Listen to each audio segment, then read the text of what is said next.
ሰው ልጅ ከእግዚአብሔር ጋር መስማማት አይችልም። መጀመሪያ እንደተናገርኩት ሰው ሁሉ ኃጢአትን ሰርቷል፣ እግዚአብሔርም ኮድጎድቷል። እግዚአብሔርም የሚመስል ወይም ደግሞ ከእግዚአብሔር ጋር የሚስማማ ሰው የለም፣ ወይም ደግሞ ሕግጋቱን የሚፈጽም ሰው ስለሌለ ኢየሱስ ክርስቶስ መስቀል ላይ በመሞቱ ሰዎች እርሱን በማመን የዘላለም ሕይወትን እንዲያገኙ የእግዚአብሔር ልጆች እንዲሆኑ እግዚአብሔር እርሱ የፈቀደውን የራሱን አሰራር የራሱን መንገድ አዘጋጀልን በመስቀል። መስቀል ማለት የሰውን ልጅ ከእግዚአብሔር ጋር የታረቀበት ሰላም የወረደበት የወንጌል መሰረት ነው። ስለዚህ የመስቀሉ እንትን ለኛ ምንድነው? የእግዚአብሔር ልጅ መሆን ነው፣ የዘላለም ሕይወት ማግኘት ነው።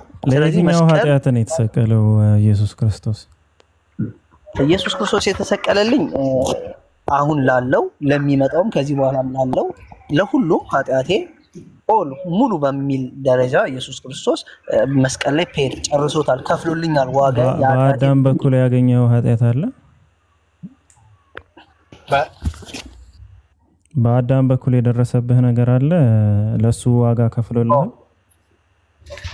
በአዳም በኩል የደረሰብኝ ኃጢአት ሳይሆን አዳም ሲወድቅ የኮራፕት አድርጓል፣ አይምሮአችን ሁሉ ወደ ኃጢአት አዘንብሏል። አዳም ሲወድቅ ቃየል አቤልን መግደል ጀመረ፣ ኃጢአት ከዛ ጀመረ። የሁላችን ሰዎችም የአዳም ልጆች ስለሆንን በአዳም በኩል ሁላችንም ተሰቅሏል ወይስ አልተሰቀለም? ሞዴሉ ሌቱ አሁን አንተ በአዳም ምክንያት ለመጣው ኮራፕትድ ለሆነው ማንነት ኮራፕትድ ለሆነው ማንነታችን ኢየሱስ ክርስቶስ ቤዛ ሆኖልናል። አሁንም ደግሞ ሙሉ ለሙሉ ነው ቤዛ የሆነው ወይስ በከፊል ነው የከፈለው ቤዛነቱን? አንድ ጊዜ በማቅረብ የሚቀደሱትን ለዘላለም ፍጹማን አደረጋቸው ይለናል መጽሐፍ ቅዱስ። ስለዚህ ታዲያ ለምንድን ነው በአዳም ምክንያት የመጣው የባህሪ ድቀት፣ የሰው የመግደል ባህሪ፣ የሴት ልጆች የወር አበባ ማየት፣ ምድር መረገም፣ መሞት፣ የሰው መሞት፣ መድከም፣ መታመም፣ እነዚህ ሁሉ ነገራቶች ለምንድን ነው ያልተከፈሉት? ሙሉ ቤዛ ከሆነ ለምን እነዚህ ነገራቶች ሳይከፈሉ ቀሩ?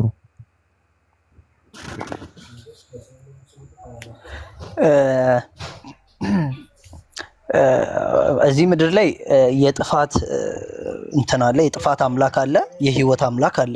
የጥፋት አምላክ ደግሞ የጥፋት አምላክ የራሱ የሆኑትን እንደራሱ ፍቃድ ምን ይላቸዋል? ይመራቸዋል። ስለዚህ ሰው መግደል አይቆምም። ይሄ ምንድነው? ይሄ ምድር ነው፣ ዓለም ነው። ስለዚህ ሰው መግደል አይቆምም፣ ሰው መጣላት፣ ሁሉ ነገር ይቀጥላል።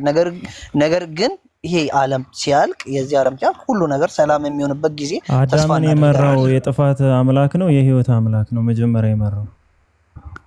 መጀመሪያም የመራው እንደምናውቀው የጥፋት እባብ ነው። እባብ። ስለዚህ አዳምንም የመራው የጥፋት አምላክ ያልከው ወይም እባቡ ከሆነ እኛንም እየመራ ያለ እሱ ከሆነ አዳም እንግዲህ የተመራው ቅጠሉን ከመብላቱ በፊት ነው።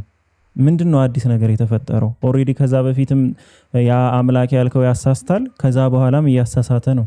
ምንድነው እንትና የሚመራው የምትለን? አሁን አዳም እኮ ኦሬዲ ከመብላቱ በፊት ነው የተመራ።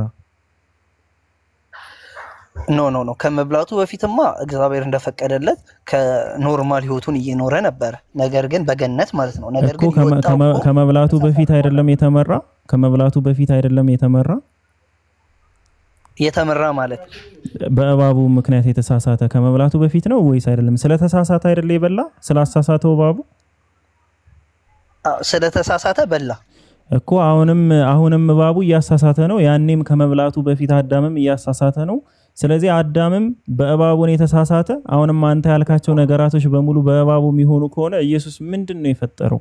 ከዛ በፊት ያልነበረ በኋላ ላይ ያመጣው ነገር ምንድነው? ከአዳም ከመብላቱ በፊት የነበረው ማንነት እስቲል አሁንም እኛ ጋር አለ ማለት ነው እንዳንተ ዲፊኒሽን።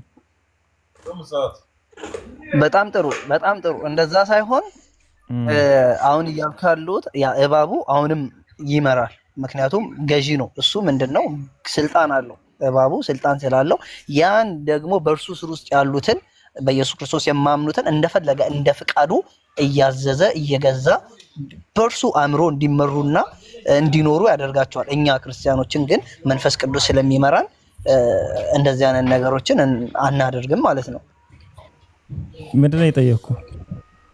እኔ አንተ ልጅ ግን እኔ የምልህ ስለ መምራት አይደለ እንዴ? ስለ እባቡ መሰለኝ ስለአሳቹ እኮ ኢየሱስ ክርስቶስ ምን የፈጠረው አዲስ ነገር አለ ነው የኔ ጥያቄ። ማለትም አዳም ከመሳሳቱ በፊትም ሰይጣን እየመራው ነበር ማለት መርቶ ነው ያሳሳተው።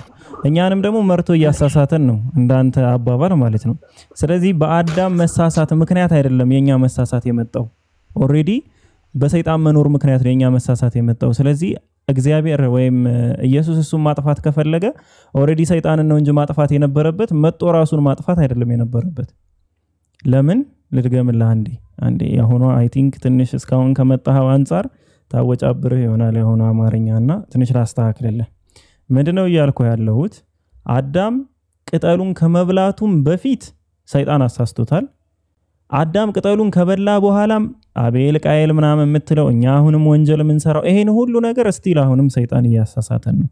ስለዚህ ኢየሱስ ክርስቶስ የአዳምን መሳሳት ወይም ኮራፕትድ የሆነ ማንነቱን ከሆነ ያልፈለገው ሰይጣንን ነው እንጂ ማጥፋት የነበረበት ራሱን አይደለም ማጥፋት የነበረበት መጥቶ። ለምን ራሱን በማጥፋቱ የተለወጠ ነገር የለም። ሰይጣን ድሮም ያሳስታል አሁንም እያሳሳተ ነው። ድሮም ኃጢያትን ከታዘዘ ነገር ውጭ የሆነውን ነገር አስፈጽሟል አሁንም እያስፈጸመ ነው። ምንድነው ልዩነቱ ነው? አሁን የገባህ ይመስለኛል። እሺ በጣም ጥሩ ልክ ነህ። አሁን ለምሳሌ የተለወጠ ነገር የለውም ብለሃል። ኢየሱስ ክርስቶስ ወደ ገዛ ወገኖቹ መጣ ገዛ ወገኖቹም አልተቀበሉትም ይለናልና አልተቀበልነውም አላነገስነውም አልፈቀድንም። ስለዚህ ያ ነገር የሚቆመው ሁሉም የሰው በዚህ ምድር ላይ የሚኖር በሙሉ ይሄንን ለነርሱ መጥቶ ያደረገውን መስዋዕት የከፈለውን ኢየሱስ ክርስቶስን አልተቀበልነውም ተፉበት ሰቀሉ። ስለዚህ አልተቀበሉ ያ ነገር ይቀጥላል። ምኑ ኃጢያቱም ይቀጥላል ሁሉ ነገሩም ይቀጥላል።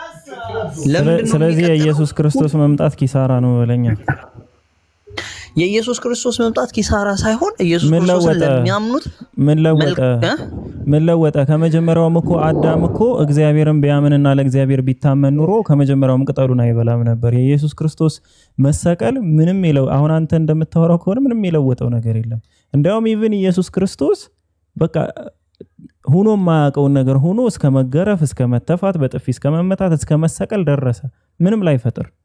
ለምን ከመጀመሪያውም ሰዎቹ ናቸው ጥፋትን የመረጡ። አዳም ነው ተሳስቶ ጥፋትን የመረጠ በሌላ አካል ተሳስቶ። አሁንም አንተ እንዳልከኝ ደግሞ ሰዎች ኃጢያትን የሚሰሩት አሁንም በሌላ አካል ተሳስተው ነው። ድሮም እግዚአብሔርን ቢታዘዝ ኑሮ አዳም አይሳሳትም ነበር። አሁንም በኢየሱስ ክርስቶስ ቢያምኑ አይሳሳቱም እያልከኝ ነው። ምንድነው የኢየሱስ ክርስቶስ መሰቀል? በቃ ትርፍ እኮ ነው። በቃ ምንም አላ ትርጉም አልባ የሆነ ስራ ነው። ወይ ኢየሱስ ይሄን አላወቀም ነበር ነው? ኖ አንተ እንደምታስበው አይደለም። አሁን እንዳልከው ሳይሆን ኢየሱስ ክርስቶስ በጣም ብዙ ትርፎች አሉት።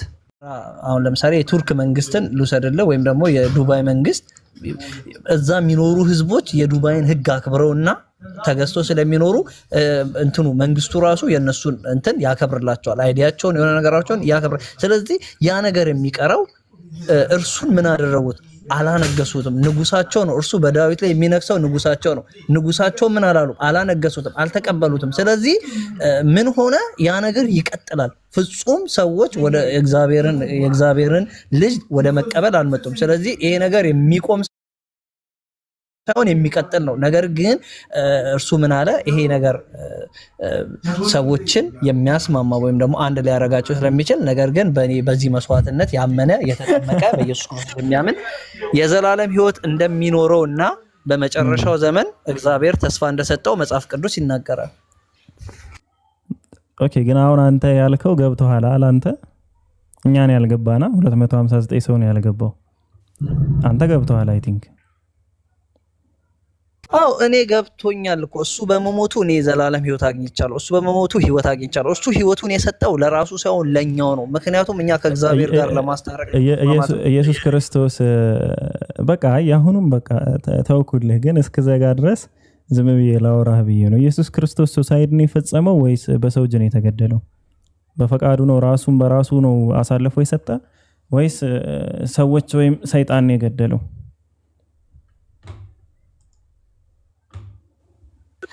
ኢየሱስ ክርስቶስ ከመምጣቱ በኢሳይያስ መጽሐፍ በብሉይ ኪዳን ከሰዎች ትንቢትን ተጽፎ ነበረ። የሰማነውን ነገር ማን አይቷል? የእግዚአብሔርን ክብር ለማን ተገልጧል? ባየነው ጊዜ ደምግባት የለውም፣ የተናቀ የሕማም ሰው ደዌን እንደዚህ እያለ ብዙ ስለመተላለፍ ወደቀ፣ ስለ ኃጢአታቸው ደግሞ ቆሰለ፣ የመተላለፋቸውን እንትን በእርሱ ላይ ያደረጉ ብሎ በትንቢት መጽሐፍ ኢየሱስ ክርስቶስ ከመምጣቱ ከ700 ምናምን ዓመት በፊት ትንቢት ተነግሮታል። ራሱን ያጠፋ ወይ ሰዎች ነው የገደሉት?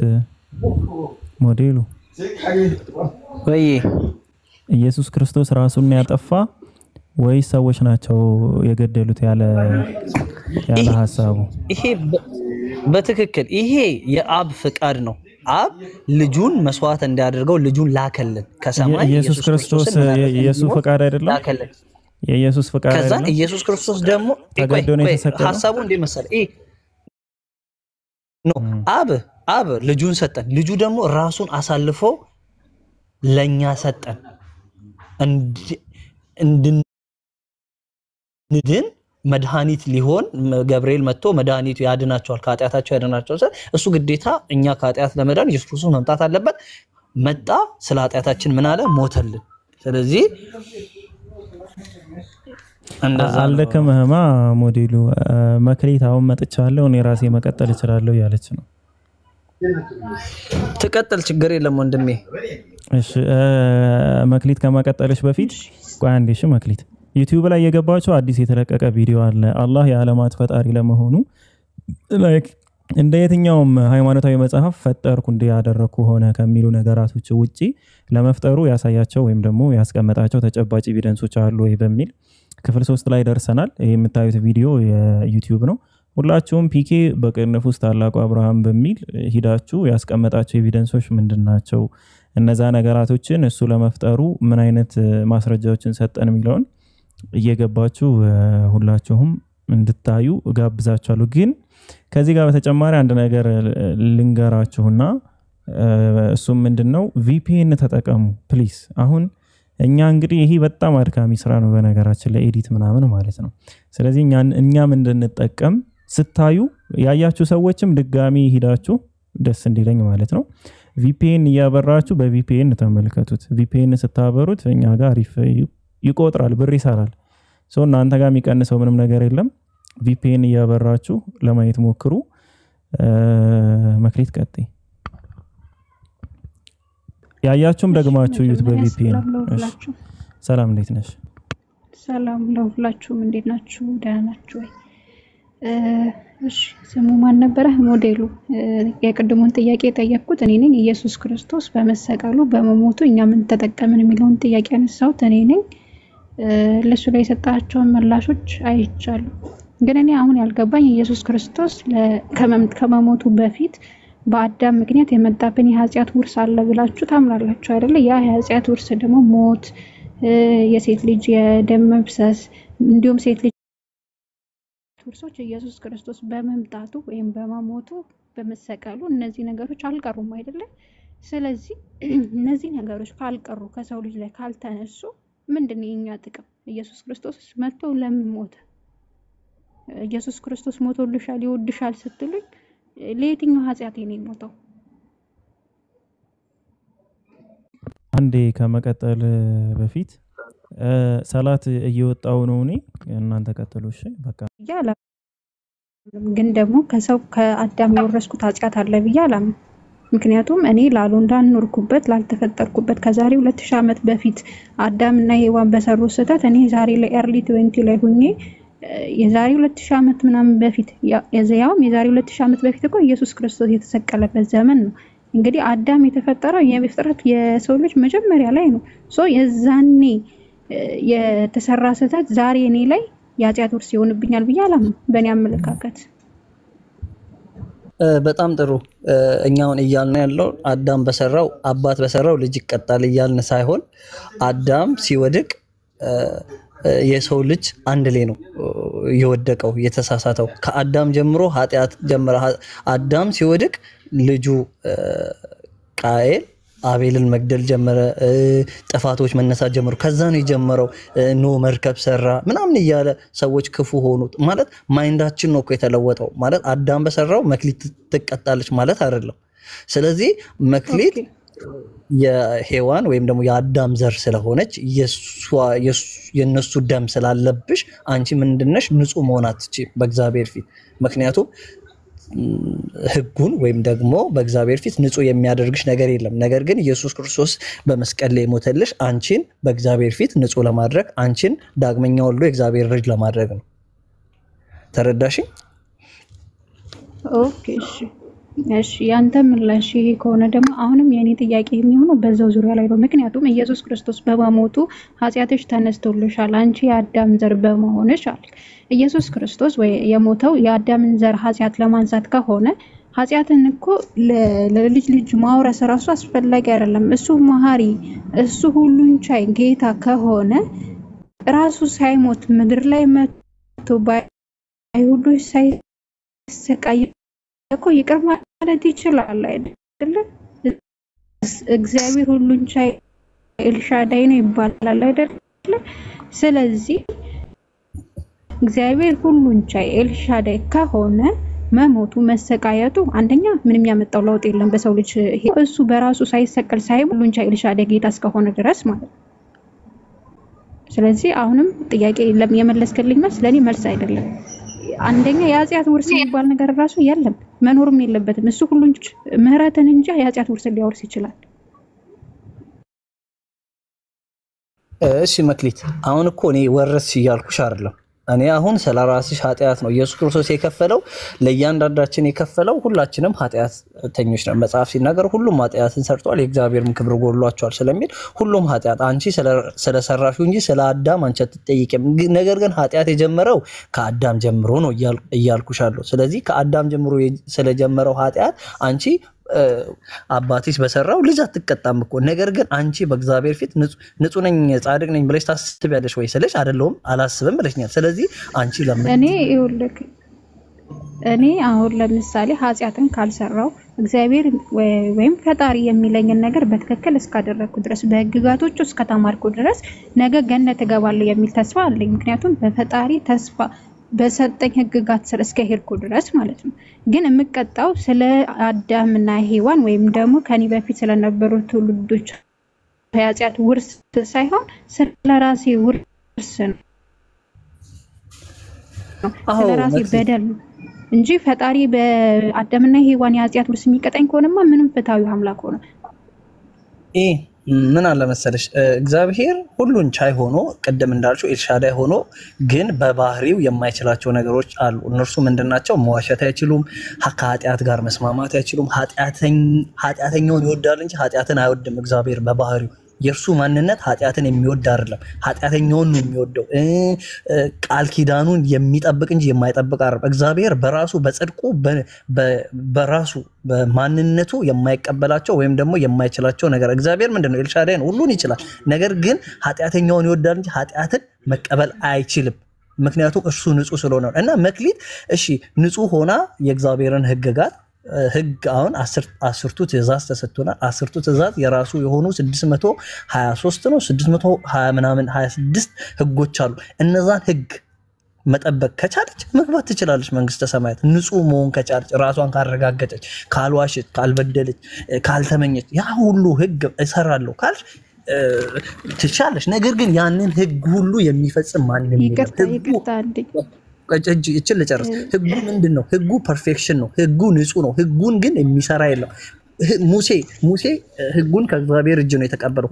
ህጉን ግን እሱ ራሱ ተቀባዩ ራሱ መፈጸም አይችልም። ህጉ ንጹህ ሆኖ ሳለ ህጉን ግን የሚፈጽም የለም። ለሰዎች ልጆች ግን ታዞ እንደ ሰዎች ልጆች ተመላልሶና ታዞ ህጉን ሙሉ ለሙሉ የፈጸመው ስለ ሰው ልጆች ኃጢአት የሞተው ኢየሱስ ክርስቶስ ይባላል። ላስተዋውቅሽ በድጋሚ ቀጥያው።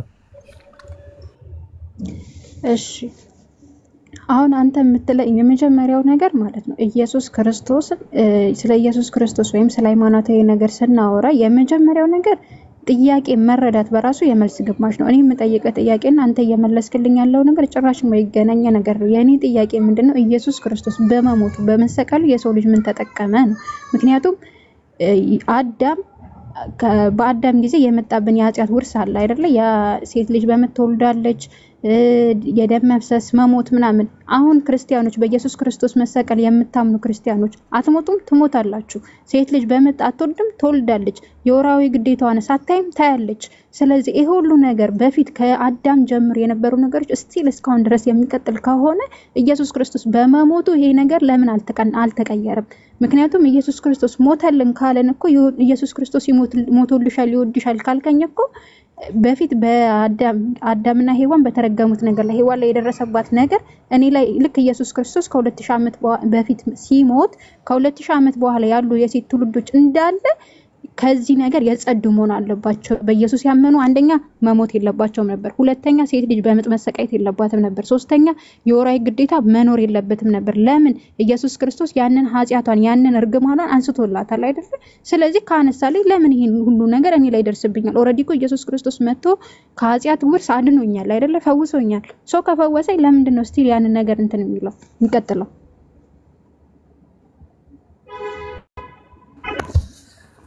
በጣም አመሰግናለሁ። አሁን ለምሳሌ አሁን በቃ ይሄ ለአዳም የተነገረው ያ ነገር ለእግዚአብሔር አንድ የተናገረው ነገር የሚለውጥበት ወይም ደግሞ የሚቀየርበት ነገር የለም። ምክንያቱም አሁን ለምሳሌ ዝናብ ይዘንብ ነበረ፣ ያ ተፈጥሯዊ ነው፣ ኔቸር ነው። አሁን ሴት ልጅ የወር አበባ ታያለች ነው፣ ወንድ ልጅ ሰው ጥሮ ግሮ ብላ ተብሏል። አዳም ይኸው አሁንም ጥረ ግረን እንበላለን። ስለዚህ ይሄ የሚሻርና የማይሻር ነገር አለ። ይሄ የእግዚአብሔር ቃል የሚሻር አይደለም። ስለዚህ ኢየሱስ ክርስቶስ ሰውን ይሄ ከእግዚአብሔር ጋር የተለየውን ከእግዚአብሔር ጋር የተጣላውን ሰው ለማስታረቅ ለማገናኘት ነው እንጂ የመጣው ህይወት እንዲሆን ነው እንጂ እዚህ የምድሩን ወይም ደግሞ የዓለሙን ነገር ለመስራት አይደለም የመጣው። ኢየሱስ ክርስቶስ ዋና ከእግዚአብሔር ጋር ሊያስታርቀን ከእግዚአብሔር ጋር ሊያስማማን ነው ወደ ምድር የመጣው። መክሊት ይሄንን አትርሽ።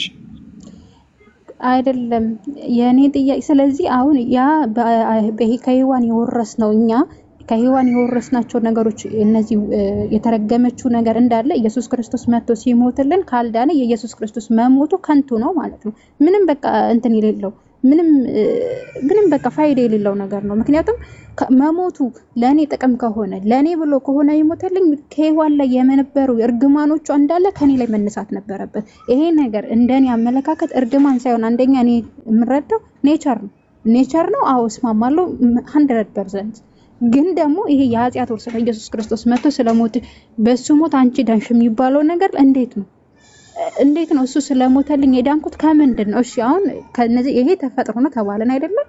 እሺ የዳንኩት ከምንድን ነው? ኢየሱስ ክርስቶስ በመሞቱ የዳንኩት ከምንድን ነው?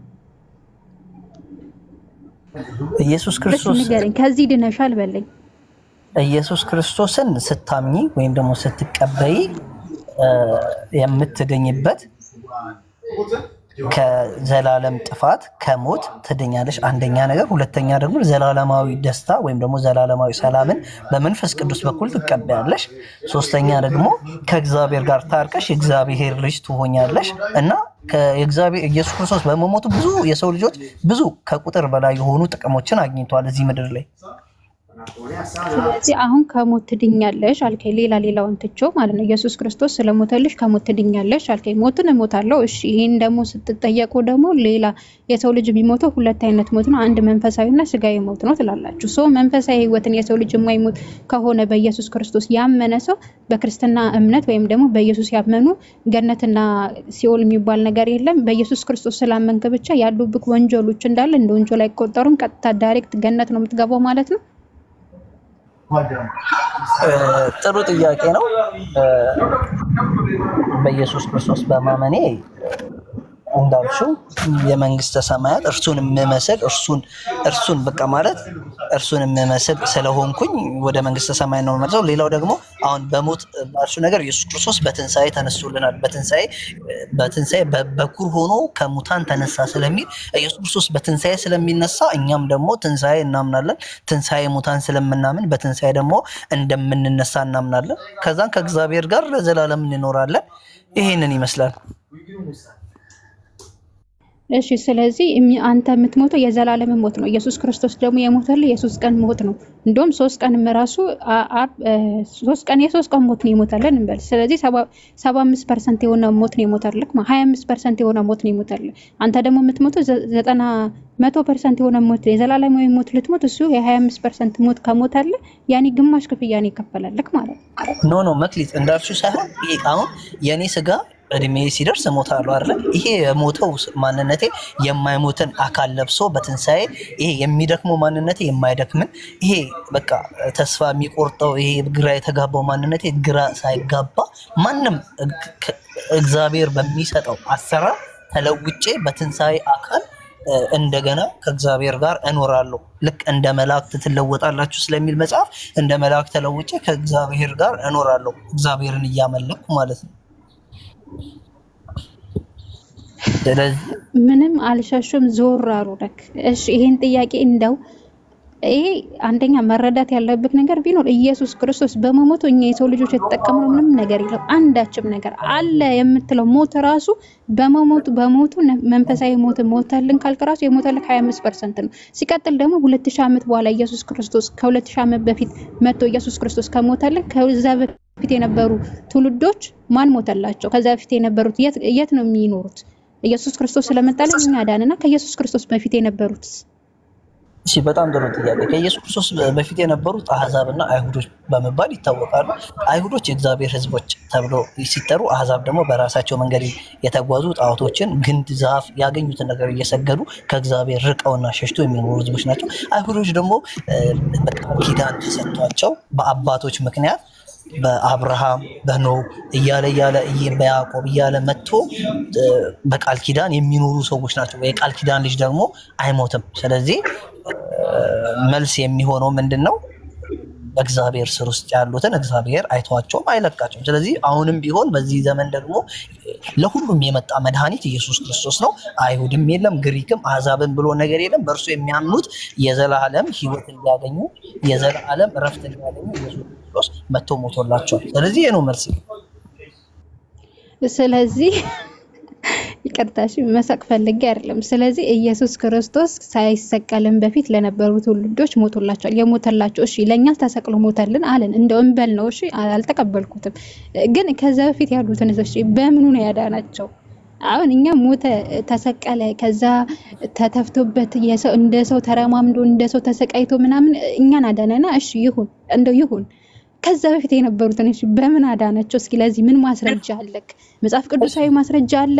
ኢየሱስ ክርስቶስ ሲጀመር ኢየሱስ ክርስቶስ የሚባል ፈጣሪ ወይም አምላክ የምትሉት አካል ከክርስቶስ ልደት በፊት ለመኖሩ ምንድነው ማረጋገጫው? አለ ቢባል ራሱ እሺ አሁን አንተ አድናችኋል አልከኝ አይደለ? ምንድነው ማረጋገጫችሁ? መጽሐፍ ቅዱስ ላይ የእስራኤል ሕዝቦች ከግብጽ ምድር ከመውጣታቸው በፊት የሞት መልአክ ይመጣ ነበረ በአንድ ወቅትና ደም እንዲቀቡ መቃናቸው ላይ በራቸው ላይ ደም እንዲቀቡ ሙሴ ከእግዚአብሔር የተቀበለው መልእክት ሼር አደረጋቸው።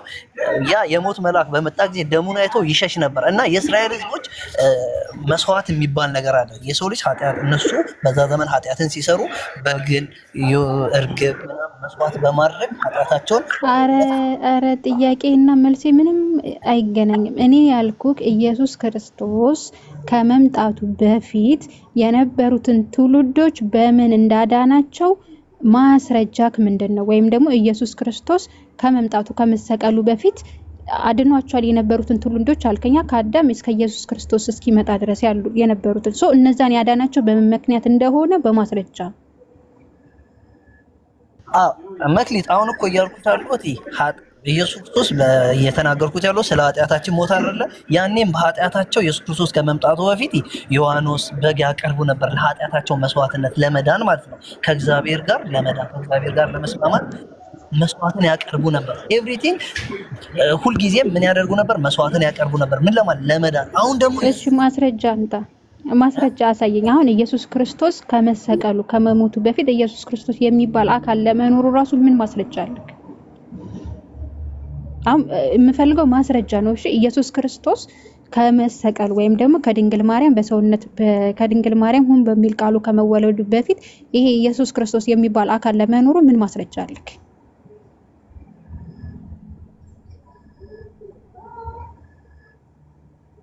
ድንግል ማርያም ከመወለዱ በፊት ያለውን ማስረጃ ኢየሱስ ክርስቶስ በሰማይ እንዳለ ነው አይደለም። አሁን ኢየሱስ ክርስቶስ ቃል ነበረ፣ ቃልም በእግዚአብሔር ቀኝ እጅ ነበረ፣ ከዛም በድንግል ማርያም ሁን በሚል ቃሉ ተፈጠረ ይላል። ስለዚህ ኢየሱስ ክርስቶስ በአምላክ ቀኝ እጅ ለመኖሩ ምንድነው ማስረጃ?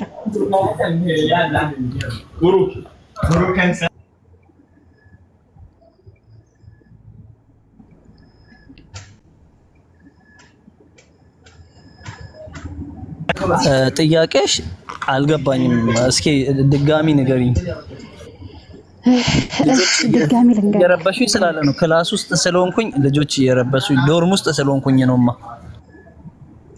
እሺ ችግር የለውም። አሁን ስናወራ ኢየሱስ ክርስቶስ ከአዳም በፊት ለነበሩ ትውልዶች ወይም ደግሞ በመስቀል ላይ ተሰቅሎ ለኛ ነው የከፈለልን። ከአዳም ጀምሮ ደግሞ ኢየሱስ ክርስቶስ እስከ መሰቀሉ ድረስ የነበሩ ትውልዶች ነበሩ አይደለ? እነዛ ትውልዶችን ኢየሱስ ክርስቶስ አድኗቸዋል አልከኝ። ያዳናቸው እንዴት ነው? ማስረጃክስ ምንድነው?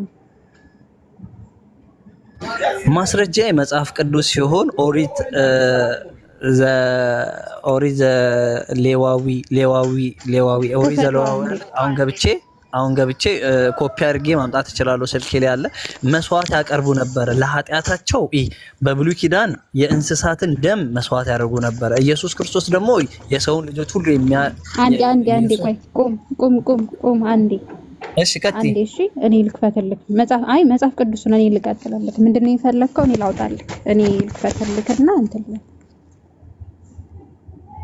ምንድነው ኦሪት ዘሌዋውያን እና የፈለከው ምዕራፍ ስንት ቁጥር ስንት? ኮፒ ላድርግና ላምጣልሽ። አንድ ደቂቃ ብቻ። ይሄው እኔ ላውጣልክ እያልኩ ነው። እኔ በሌላ ስልክ ስላለኝ ሁለት ስልክ ስላለኝ በአንዱ ስልክ ላይ ላውጣልክ።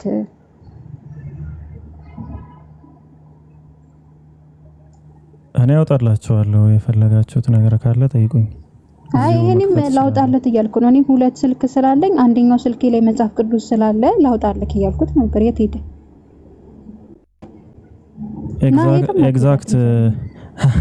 ኤግዛክት ቁጥሩን ስላላወቀው ሊሆን ይችላል። እስኪ ና ጭራሽ ኢየሱስ ክርስቶስ የኛውን ክፍል አውጥ ከመሰቀሉ በፊት ነበረ። እሺ ምኑን ላውጣልኝ ነው እንዴ?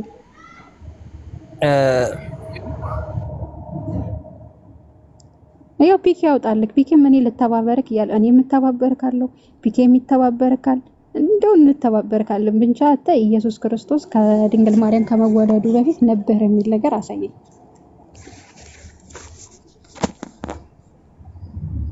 ያው ፒኬ እኮ ላውጣልክ ያልከ ነው። እኔው እንዴት ይርክ ና እንጂ ዘወልቁ 5 ዘወልቁ 5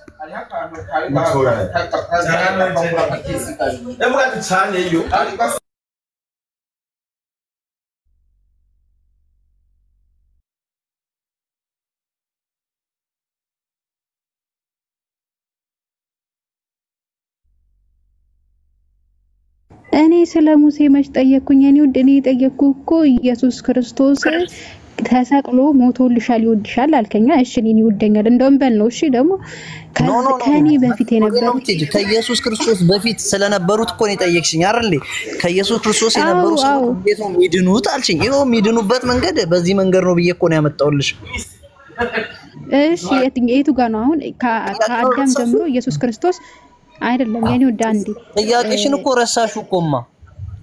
አረሳሁትም። ይኸው ላስታውስክ ያልኩክን ማለት ነው። አንቺ ኢየሱስ ክርስቶስ ሞቶልሻል አልከኝ። እሺ አልኩክ። ግን ደግሞ አዳም ኃጢአት የሰራው ኢየሱስ ክርስቶስ ከመመጣቱ በፊት ነው አይደለ? ስለዚህ ከአዳም ጀምሮ ኢየሱስ ክርስቶስ በመስቀል ላይ ተሰቅሎ ወይም ከድንግል ማርያም ተወልዶ ለኛ ቤዛ እስኪሆን ድረስ የነበሩትን ትውልዶች በምን አዳናቸው ነው የኔ ጥያቄ። እሺ ነው እና አሁን የምፈልገው እንዴት እንዳዳናቸው ነው።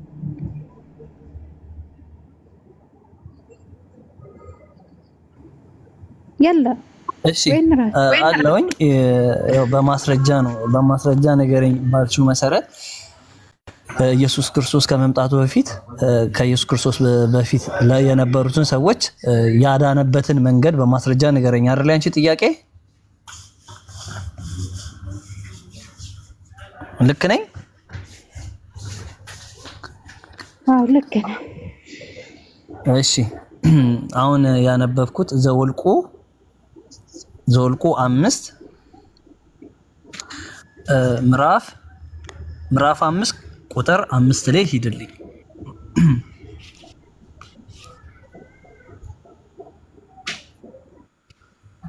እንዲህ ይላል፣ እግዚአብሔርም ሙሴን እንዲህ ብሎ ተናገረው፣ ለእስራኤል ልጆች ንገራቸው፣ ወንድ ወይም ሴት የእግዚአብሔርን ትእዛዝ ይተላለፍ ዘንድ ሰው የሚሰራውን ኃጢአት ይሰራ።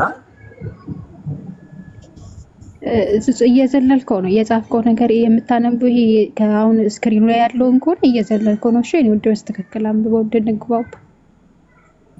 ሙሉን ጀምራለሁ። 5 እንጀምራ። ምዕራፍ 5 ከቁጥር 5 ጀምሮ። እሺ ቀጥ እንትኑ ሐሳቡን እንድትረጂ ስለፈለኩ ነው ከላይ የጀመርኩት። እሺ ቀጥል። የጌታ ቁጥር 6 ለእስራኤል ልጆች ንገራቸው፣ ወንድ ወይም ሴት የእግዚአብሔርን ትእዛዝ ይተላለፍ ዘንድ ሰው የሚሰራውን ኃጢአት ቢሰራ፣ በዚያም ሰው ላይ በደል ቢሆን በሰራው ኃጢአት ይናዘዝ ይላል። የወሰደውንም በሙሉ ይመልስ፣ አምስተኛውንም ይጨምርበት፣ ለበደለውም ሰው ይስጥ። ነገር ግን ይመልስለት ዘንድ ሰውየው ዘመድ ባይኖረው ስለ በደል ለእግዚአብሔር የሚመልሰው ነገር ለካህኑ ይሁን። ይህም ስለ እርሱ ማስተሰሪያ ከሚደረግበት አውራ በግ በላይ ይጨምር። የእስራኤልም ልጆች ለካህኑ የሚያቀርቡ የተቀደሰ የማንሳት ቁርባን ሁሉ ለነርሱ ይሁን። የተቀደሰ የሰው ነገር ሁሉ ሰውን ለካህኑ የሚሰጠው ሁሉ ለእርሱ ይሁን እያለ ይቀጥላል። ምንድነው እዚህ ጋር የምንረዳው? 6 ለጨረሳ እኔ ማለት ቃሉ እኔ ስለሆነ እግዚአብሔርም ሙሴን የተናገረው አንድ ሰው ኃጢአትን ቢሰራ ቢበድል፣ ኢየሱስ ክርስቶስ ከመምጣቱ በፊት ምንድነው የሚያደርገው ነው ዋናው ነገር። ኃጢአትን ቢሰራ ቢበድል ይናዘዝ፣ ያደረገውን ነገር ይመልስለት፣ የወሰደው ነገር ካለ እጥፍ 5 እጥፍ አድርጎ ይመልስ፣ እጥፍ አድርጎ ይመልስ። ካልሆነ ደግሞ ሚካስ ሰው ከሌለ ደግሞ ካሳ የሚቀበል ሰው ከሌለ ደግሞ ለካህኑ መስዋዕትነትን ያቅርብ፣ መስዋዕት ያድርግ ይላል። የመጀመሪያው ነገር ስክሪኑ ላይ የተጻፈውን ከሆነ እያነበብክ የነበረው አንተ እያነበብክ የነበረው ውስጥክ የነበረውን ነገር ነው እንጂ ስክሪኑ ላይ የነበረውን አይደለም። እሺ እሺ እሱን አሁን እዚህ ላይ ራሱ የሚለው ምንድነው? የሰሩት ቢኖር ወይም ለሰሩት ነው ያለው እንጂ ለወረሱት አላለም አይደለ? ስለዚህ ለሰራሁት ኃጢአት እኮ እኔ አሁንም እቀጣለሁ። አሁን እኔ እዚህ ጋር የሆነ ኃጢአት ብሰራ ኢየሱስ ስለሞተልኝ እኮ ያንን ኃጢአት ይቀራል ባለም አይደል? እጠየቃለሁ ለዛ ኃጢአት። ስለዚህ እኔ ያልኩክ ደግሞ ለወረሱት ኃጢአት ነው ያልኩ። ለወረሱት ኃጢአት የተከፈለላቸው ወይም ደግሞ የዳኑበት ድህነት ያገኙበትን ነው ያልኩ። ለሰሩት ከሆነ እኔም እኮ አሁን ለሰራሁት ኃጢአት እኮ እቀጣለሁ። አልቀጣም አይደለም። ኢየሱስ ክርስቶስ ሞቶልሻልና ሰው ብትገይም ገነት ትገቢያለሽ ይባላል እንዴ? ነው አልገባው፣ እቀጣለሁ አይደለም። ገነት ሰው መግደል ይቀርና እያንዳንዱ አጠቃቀን ኃጢአቴ እንደ ስራዬ ወይ ንስሐ ገባለሁ ወይ ደግሞ ቅጣት አገኛለሁ። ስለዚህ እያለ ያለው ለሰሩት ነው። እሺ ለሰሩት እንጂ ለወረሱት አይደለም።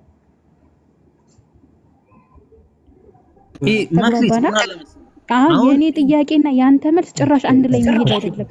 ጥያቄን ተረዳው። አንድ ሰው ጥያቄ ሲጠይቅ ጥያቄውን የምትረዳ ከሆነ ያን የመልሱ ግማሽ አግኝተዋል።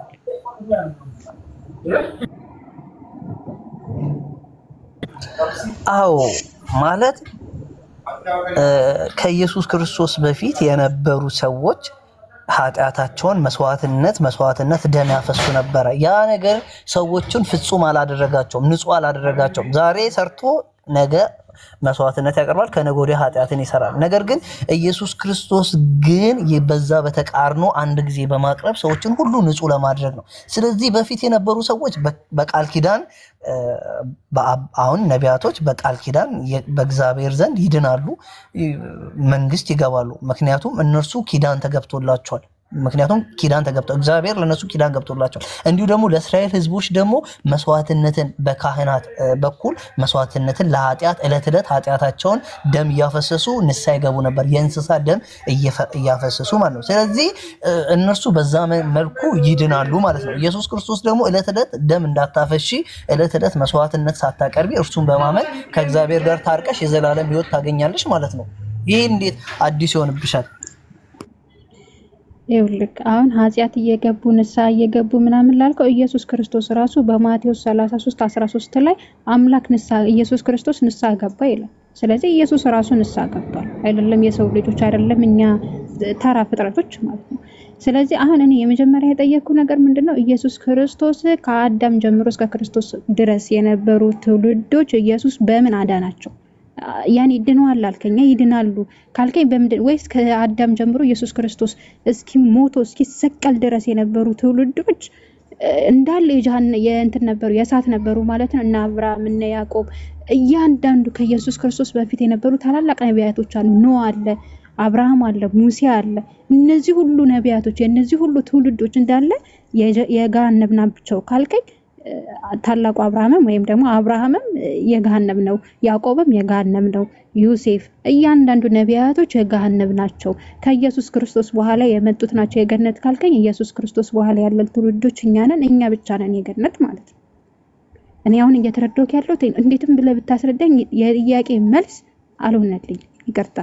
ይሄ ንስሐ ገቡ ምናምን ለምትለው ማቴዎስ 33:13 ላይ ኢየሱስ ራሱ ንስሐ ገባ ይላል። ጸለየ፣ ንስሐ ገባ። ተግባባና ይሄ መክሊት እግዚአብሔር ሲጀምር የኪዳን አምላክ ነው። እግዚአብሔር የሚሰራው በኪዳን ነው። አሁን ብሉይ ኪዳን ላይ የሰራውን ወይም ደግሞ የፈጸመውን አዲስ ኪዳን ላይ መጥቶ አይሰራም። እግዚአብሔር ሲጀምር የኪዳን አምላክ ነው። ስለዚህ እዚህ ጋር አንድ የቅድሙን ቃል የሚደግፍልኝን አንድ ቃል አንብብልሽ። ኦሪት ዘሌዋውያን ምዕራፍ 4 ቁጥር ይበዛል። ይሄ ስለሚበዛ ከቁጥር 14 ጀምሮ ከቁጥር 13 ጀምሮ አነባለሁ። ኦሪት ዘሌዋውያን ማለት ነው። የእስራኤል ማህበር ሁሉ ቢስቱ አሁን ስለ እስራኤል እያወራ ነው። የእስራኤል ኢየሱስ ክርስቶስ ከመምጣቱ በፊት ማለት ነው። የእስራኤል ማህበር ሁሉ ቢስቱ ነገሩም ከጉባኤ ፊት ቢሽቱ እግዚአብሔርም ሞዴሉ ወይ እያነበብክልኝ ያለከውን ነገር የኑድ አሳየኝ ማለት እያየሁት አይደለም። እሺ እያልከኝ ነው ግን እያየሁት አይደለም። ኦኬ ልክፈት እዚህ ጋር ልክፈት ነው። ቆየው ከፍቷል ነው ግን አንድ ነገር ላይ ቆመን ብናወራ አሪፍ ነው። አንድን ርዕስ አንጨርስ ሌላ ቦታ ይኸውና ይታያል። እኔ ከፍትላለሁ። ዘሌዋውያን ስንት አልከኝ? ኦኬ ዘሌዋውያን 4:13 ጀምሮ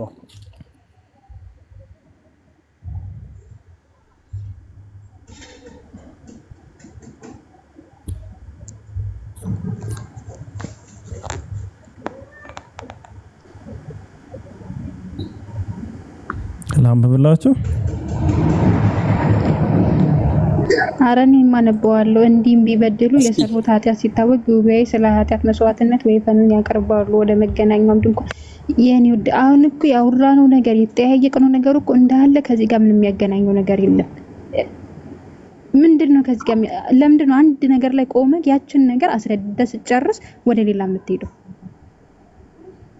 የኢየሱስ ክርስቶስ መስዋዕትነት ወይም ደግሞ መሞቱ ስለ መስቀል ነው እያወራን ያለ ነው። መሞቱ በፊት እንዴት ነበረ አሁንሳ ስለሚለው ነገር ነው እያወራን ያለ ነው። በፊት በዚህ መልኩ ይድኑ ነበረ። ከኃጢአታቸው ምን ይባሉ ነው ይታጠብ ነበር ኃጢአታቸው። ነገር ግን ያ ኪዳን አለፈና ኢየሱስ ክርስቶስ በአዲስ ኪዳን ኢየሱስ ክርስቶስ ለሰው ልጆች ኃጢአት ሞቶ ሰዎችን ንጹህ ለማድረግ ወይም የገነት ለማድረግ መጥቶ ሞተልን እኮ ነው እያልኩሽ ያለሁት። ያንቺ ጥያቄና ጥያቄሽ ራሱ እየገባሽ አይደለም። የጠየቅሽኝ እኮ እንደዛ እኮ ነውማ እኮ ሞተልሽ ኢየሱስ ክርስቶስ ሞተልሻል ይወድሻል አልከኝ። እኔ ደግሞ በመሞቱ የተጠቀምኩት ነገር የለም እያልኩ እኮ ነው። ኢየሱስ ክርስቶስ መሞቱ ምንም ሴንስ የለውም። ምንም የሚሰጠው ስሜት የለም። ምንም ትርፋማ አይደለም እንዴ አይደለም። ሞትን ያክል ነገር እግዚአብሔርን ፈጣሪን የሚያክል ነገር ኢየሱስ ክርስቶስን የሚያክል ነገር ሲሞት ይቀርና የሆነ ሰው መጥቶ እኮ እሷ እህቴ ናት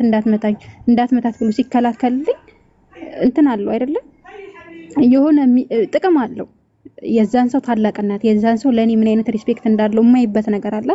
የኢየሱስ ክርስቶስን ግን መሞት ምንም ያየውበት ነገር የለም። ይቅርታ ልታስረዳኝም እየሞከርክ ነው። ግን ደግሞ የምትሰጠኝ መልሶች አሁን የኢየሱስ ክርስቶስን መሞት ወይም ደግሞ የኢየሱስ ክርስቶስን መስዋዕት ከሞት በኋላ የምናየው ይሆናል። እስኪ አንቺ የአላህን ሴንስ ወይም ደግሞ አንቺ የምታምኝበትን እስኪ እንዴት እንደገባሽ እንደተረዳሹ እኔ እንዲገባኝ የአንቺ ጥያቄ እንድረዳው እስኪ አስረጂ። አንቺ ምንድነው ፋይዳ ያለው በቃ ወይም ደግሞ እሺ እኔ በነገርህ ላይ እኔ ሙስሊም ወግኜ እየተከራከርኩ ይመስልህ ከሆነ ተሳስተሃል። ግን እኔ ጥያቄ አሁን መጽሐፍ ቅዱስ ሞዴሉ ኢየሱስ ክርስቶስ ሞቶልሻል። ታወራለሽ። እኔ ዕውቀቱ የለኝም እስልምናው ላይ። እሺ የኔ ጥያቄ ግን ምንድነው ከመጽሐፍ ቅዱስ ላይ ነው መተህ መክሊት ኢየሱስ ክርስቶስ እኮ ይወድሻል ሞቶልሻል ትለኛለህ። እሺ ከሞተልኝ በመሞቱ ምን ተጠቀምኩኝ? ሞተልሻል ከኛ እሺ በመሞቱ ምንድነው የተጠቀምኩት ነው የኔ ጥያቄ። ምንድነው ያገኘሁት ነገር? አሁን ለምሳሌ አንተ ሞዴሉ መተክ መክሊት እኔ እኮ እንትና እንዳይመታሽ ተከላከልኩልሽ ስትል አንተ ለኔ ምን አይነት ሪስፔክት እንዳለክ ምን አይነት ቦታ እንዳለክ ነው አማየው። ስለዚህ ኢየሱስ ክርስቶስ በመሞቱ ምንድነው የተጠቀምኩት? ማወቅ የምፈልገው ይሄን ብቻ ነው። ሞታልኝ ስትሉኝ የሞታልኝ ለምን ነው? ይወድሻል አልከኝ አይደለ? እሺ የሚወደኝ መጥቶ በመሞት ነው እንዴ? ማሪ ነው፣ ሁሉን ቻይ ነው፣ ኤልሻዳይ ነው ይባላል አይደለ? በመጽሐፍ ቅዱስ ኢየሱስ ክርስቶስ ኤልሻዳይ ነው ይባላል። ስለዚህ ኤልሻዳይ ከሆነ ሳይሞት ራሱ ኃጢአት ይቅር ማለት መማር ይችላል። ሶ መጥቶሽ ሞተ ተባለ በገዛ ፍጥረቶቹ ተሰቅሎ ከሞተ ያ ፈጣሪ ራሱን ሳይከላከል የተሰቀለ ፈጣሪ እንዴት ነው ለኔ አምላኬ ሊሆን ይችላል? እንዴት ነው? በጣም ብዙ ጥያቄዎች አሉ። ግን ከብዙ ጥያቄዎች መሃል በመሞቱ ምን ተጠቀምኩ የሚለው ነው። እሺ መክሊትዬ በጣም ጥሩ። እኔ አሁን እውነት ለመናገር እንደሚሰማሽ ማለት ነው። ነገር ግን መጽሐፍ ምን ይላል? እናንተ ጳውሎስ በመጽሐፍ ላይ እንዲህ ይላል፣ በዚህ ዓለም ብቻ ተስፋ የምታደርጉ ከሆነ ከሁሉም ማንሳችሁ ሞኞች ናችሁ። የዚህን ዓለም ነገር ተስፋ አታድርጉ፣ የሚታየውን ነገር ተስፋ አታድርጉ። ስለዚህ ከሚታየው ይልቅ የማይታየው በላጭ እንደሆነ ተረድቼ ነው በክርስትናዬ ኢየሱስ ክርስቶስን አክብሬ አምልኬው የምኖረው። ስለዚህ ኢየሱስ ክርስቶስን ተስፋ ማደርገው ለዚህኛው ምድር ሳይሆን ለብልጽግና ለሀብት ለጤና ምናምን ሳይሆን ኢየሱስ ክርስቶስን ተስፋ ማደርገው ለዘላለም መንገዴ ነው። እርሱ እኔ እውነት ህይወት መንገድ ነኝ ብሎኛል። ስለዚህ ያንን ቃል አምኛለሁ። እርሱ መሞቱ እኔ የዘላለም ህይወት እንዲኖረኝ ከሞት በኋላ ህይወት እንዳለኝ ስለማምን ነው ኢየሱስ ክርስቶስን የተከተልኩት። አሁንም መመሰግድለት ወደሱ መመጸልየው። ስለዚህ ለኔ የህይወት ትርጉም ይሄ ነው። ስለዚህ አንቺ እንዳልሽው ላይገባሽ ላትረጁ ሴንስ አይሰጠኝም ብለሽ ሴንስ ላይሰጥሽ ይችላል። እኔ ግን ሴንስ ይሰጠኛል። እኔ በጣም ሴንስ ይሰጠኛል እውነት ለመናገር። ምክንያቱም እኔ እሄዳለሁ መንፈስ ቅዱስን ትቀበላላችኋል። እኔ ሆሊ ስፒሪትን ተቀብያለሁ። መንፈስ ቅዱስ እኔ ካንቺ በላይ በሳጫለሁ ከፋለሁ። ነገር ግን መንፈስ ቅዱስ ያጽናናኛል፣ መንፈስ ቅዱስ ይረዳኛል። ስለዚህ እኔ አሁን የማየው አሁን ላይ ጥሬ ግሬ ስለምበላው ነገር ሳይሆን በአዳም እርግማን ስላገኘሁት ጥረግራ ብለ ስለሚለው እርግማን ሳይሆን የማስበው እኔ የማስበው ነገ ላይ ከሞት በኋላ ህይወት አለኝ። ይሄ እድሜ 80 ወይ 100 ወይ 40 50 ሊሆን ይችላል። ነገር ግን ከሞት በኋላ ህይወት አለ። ህይወት ደግሞ እሱ እርግጠኛ ሆኗል። እዚህ ምድር ላይ ካሉት ሃይማኖቶች በትክክል እርግጠኛ ሆነን የምንናገረው እኛ ክርስቲያኖች ነን። ተስፋ ያለው በክርስቶስ እጅ ላይ ነው። ኢየሱስ ክርስቶስ ተስፋችን ነው ብለን እኛ ክርስቲያኖች የምናምነው ይሄንን ነው። ኧረ በቃ እሺ ለመጨረሻ ጊዜ የምነግርህ ነገር ቢኖር ማለት ነው ኢየሱስ ክርስቶስ በማርቆስ ወንጌል 11:12 ላይ ምን አለ መሰለክ? ያቺ ቅጠል አንዳች ቢኖርባት ብሎ በጥርጣሬ ወደዛ የሄደ አምላክ አንተ በተስፋ ያለምንም ጥርጣሬ በሙሉ እምነት እኔ የገነት ነኝ የምትለው ወይም ደግሞ ይወስደኛል ብለክ የምታስበው ፈጣሪ እሱ ራሱ ያቺን ቅጠል ይኖርባት አንዳች ቢኖርባት ብሎ በጥርጣሬ ነው ሄደው። ስለዛች ወቅት እንኳን ስለ አንዲት በለስ በምን ወቅት እንደምትወጣ እንኳን የማያውቅ ፈጣሪ ወይም የሚያውቅ ኢየሱስ ክርስቶስ የዘላለም ህይወትን የዘላለም መንገድ ይመራኛል ብለህ የምታስብ ከሆነ ስህተት ነው። ሁለተኛ ነገር ደግሞ ማርቆስ ወንጌል 12:29 ላይ ምን ይላል መሰለ? ጌታ አምላካችን አንድ ጌታ ነው ይላል። ስለዚህ ጌታ አምላካችን አንድ ጌታ ነው ብሎ በማርቆስ ወንጌል 12:29 ላይ ካስተማረን ኢየሱስ ክርስቶስ አንድ ከሆነ በመስቀል ላይ የሞተው ኢየሱስ ክርስቶስ እሱ ፈጣሪያችን ሊሆን አይችልም። ምክንያቱም ኢየሱስ ክርስቶስ በመስቀል ላይ ሆኖ ሄሎዬ ሄሎዬ ለምን ተውከኝ ይላል። ስለዚህ እንዳይተው ሲጸልይለት የነበረው ፈጣሪ ነበረው። ሌላኛው በጣም ብዙ ልገልጽልክ የምችላቸው ነገሮች አሉ በጣም ብዙ ማለት ነው ስለዚህ መክሊት አንቺ አሁን ከብዶሽ በተረዳከው መልኩ ሊሆን አይችልም እንዴ ሊሆን ይችላል ብለሽ አሰብሽውን እኔ ቀስ በቀስ እኔ አስረዳሻለሁ እኔ እንደገባኝ መጣን አንቺም ደግሞ አመሰግናለሁ ለራስህ ተረዳው አንብበው ረጅኛለሁ እዛች በለሷ ላይ ያወራሽው ነገር አለ በለሷ ላይ ወቅቱ የበለስ ወቅት እንዳልሆነም አውቆ በልቡ ያወቀ ሄደና ምን አደረገ ቼክ አደረጋት እንደሌላው ረገማት ይላል ሲመለሱ እርሱ እምነቱን በእምነት የተናገራችሁት ነገር እንደሚሆን ለደቀ መዛሙርቱ እያስተማራቸው ነበር ጴጥሮስም ጌታው ቅድም የተናገርካት እኮ እንደዚህ ሆነ ሲል ከዛ በኋላ እናንተ እምነት ቢኖራችሁ ብሎ ከዚህ በላይ ማድረግ እንደምትችሉ እምነትን አስተማራቸው እንጂ አንቺ እንደምታስቢው እሱ ሁሉን የሚያውቅ እንጂ የበለስ ወራት እንዳልነበር አውቆ ነው ያልከው እንዳልነበር የበለስ ወራት አለመሆኑን ያውቅ ነበር ነው ክፍሉን እስኪ ክፈተው ክፍሉ ምን ላይ ነው ማርቆስ ለኔ ያልሽው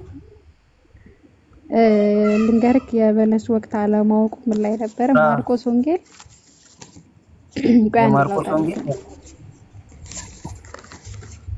እሺ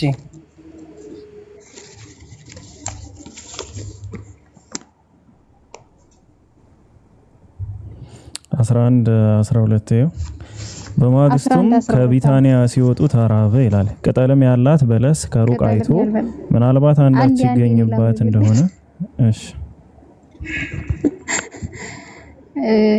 በማግስቱም ከቢታንያ ሲወጣ ተራበ ቅጠል በደንብ አስተውልሽ በማግስቱም ከቢታንያ ሲወጡ ተራበ ቅጠልም ያላት በሰል ከሩቅ አይቶ ምናልባት አንዳች ያገኝባት እንደሆነ አስተውል ምናልባት ያሊ ጥርጣሬ ነው ምናልባት አንዳች ያገኝባት እንደሆነ ብሎ መጣ በምናልባት ማለት ነገር ግን የበለስ ወራት አልነበረም መጥቶ ከቀጠል በቀር ምንም አላገኘባትም ኢየሱስ ክርስቶስ አንደኛ ተርቧል ሁለተኛ ነገር ምናልባት ሁሉ አንተ አሁን ያለ ምንም ጥርጣሬ በሙሉ ልቤ ገነት ያስገባኛል ብለህ የምታስበው ፈጣሪ ነው ብለህ ያስከው አምላክ ወይም ኢየሱስ ክርስቶስ በምናልባት እየተናገረ ያለው ራሱ የፈጠረውን ኢቭን ስለ አንድ ተራ ቀጠለ በሰበለስ እንኳን የማያቅ ፈጣሪ እኔን ገነት ያስገባኛል ብለህ ካምነን ያለው እዚህ ጋር በደንብ ረገጥ አድርጋ ያዘው ሁለተኛ ነገር ደግሞ ተርቧል እሱ በራሱ የተብቃቃ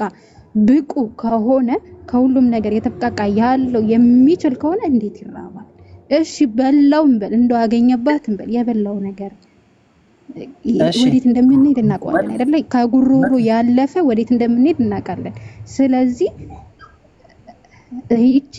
ይችን ጥቅስ ይዘክ እዚች ጋር ብቻ ቆመክ ብዙ ነገሮችን ማስተንተን ማብራራት ትችላለህ እኔ ለዛሬ ይበቃኛል በገባከና በተረዳከው ልክ ስላብራራህልኝ አመሰግናለሁ ለራስክ በደንብ አብራርተ ነገሮችን አጥቂ እዚህ ጋር 22 ላይ ምን ይላል መሰለሽ 22 ላይ ኢየሱስም መልሶ እንዲያላቸው በእግዚአብሔር እመኑ እውነት እላችኋለሁ ማንንም ያለው ነገር እንዲደረግለት ቢያምን በልቡ ሳይጠራጠር ይህን ተራራ ተነቅለ ወደ ባህር ተወርድ ቢል ይሆንለታል ምን ሳትጠራጠሩ እመኑ ስለዚህ እላችኋለሁ የጸለያችሁትን የለመናችሁትን ሁሉ እንዳገኛችሁት እመኑ ይሆንላችኋል ደቀ መዛሙርቱ የእርሱ ተከታዮች ስለሆኑ ስለ እምነት ያስተማራቸው ነው ምንም የሌለባትን በለስ ቅጠል ሄዶ አንዳች ያገኘውን ብሎ ሄዶ ለማስተማሪያነት እየተጠቀመ እንጂ እርሱ ሁሉን የሚያውቅ የዘላለም አምላክ ነውማ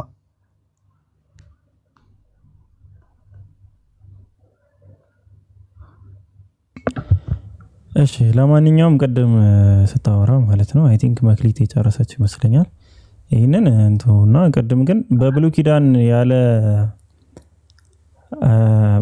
ያለ መስዋዕት ምህረት የለም ስትል ሰምቻለሁ ልበል እግዚአብሔር የወደደውን ይምራል በርግጥ ነገር ግን በብሉይ ኪዳን ሰዎች ኃጢአትን ሲሰሩ መስዋዕትን በማቅረብ ወደ ከእግዚአብሔር ጋር ይታረቁ ነበር ኃጢአታቸውን ይቅር ያስብሉ ነበር መስዋዕት ማቅረብ ግዴታ አልነበረም ያለ መስዋዕትም ይቅር ይባልላቸው ነበር ነው እግዚአብሔር ምህረት ለወደደም ለሮጠም አይደለም በቃ ስለዚህ እንደዛ ከሆነ እግዚአብሔር ያለ መስዋዕት ኃጢአትን ይቅር የሚል ከሆነ አሁንም የኢየሱስ ክርስቶስ መምጣት ምንም ትርጉም የለውም ያለ መስዋዕት ይቅር ይላል ያውም እንደ እስልምናው አስተምህሮት ንስሐ ከገባህ ይቅር ይልሃል።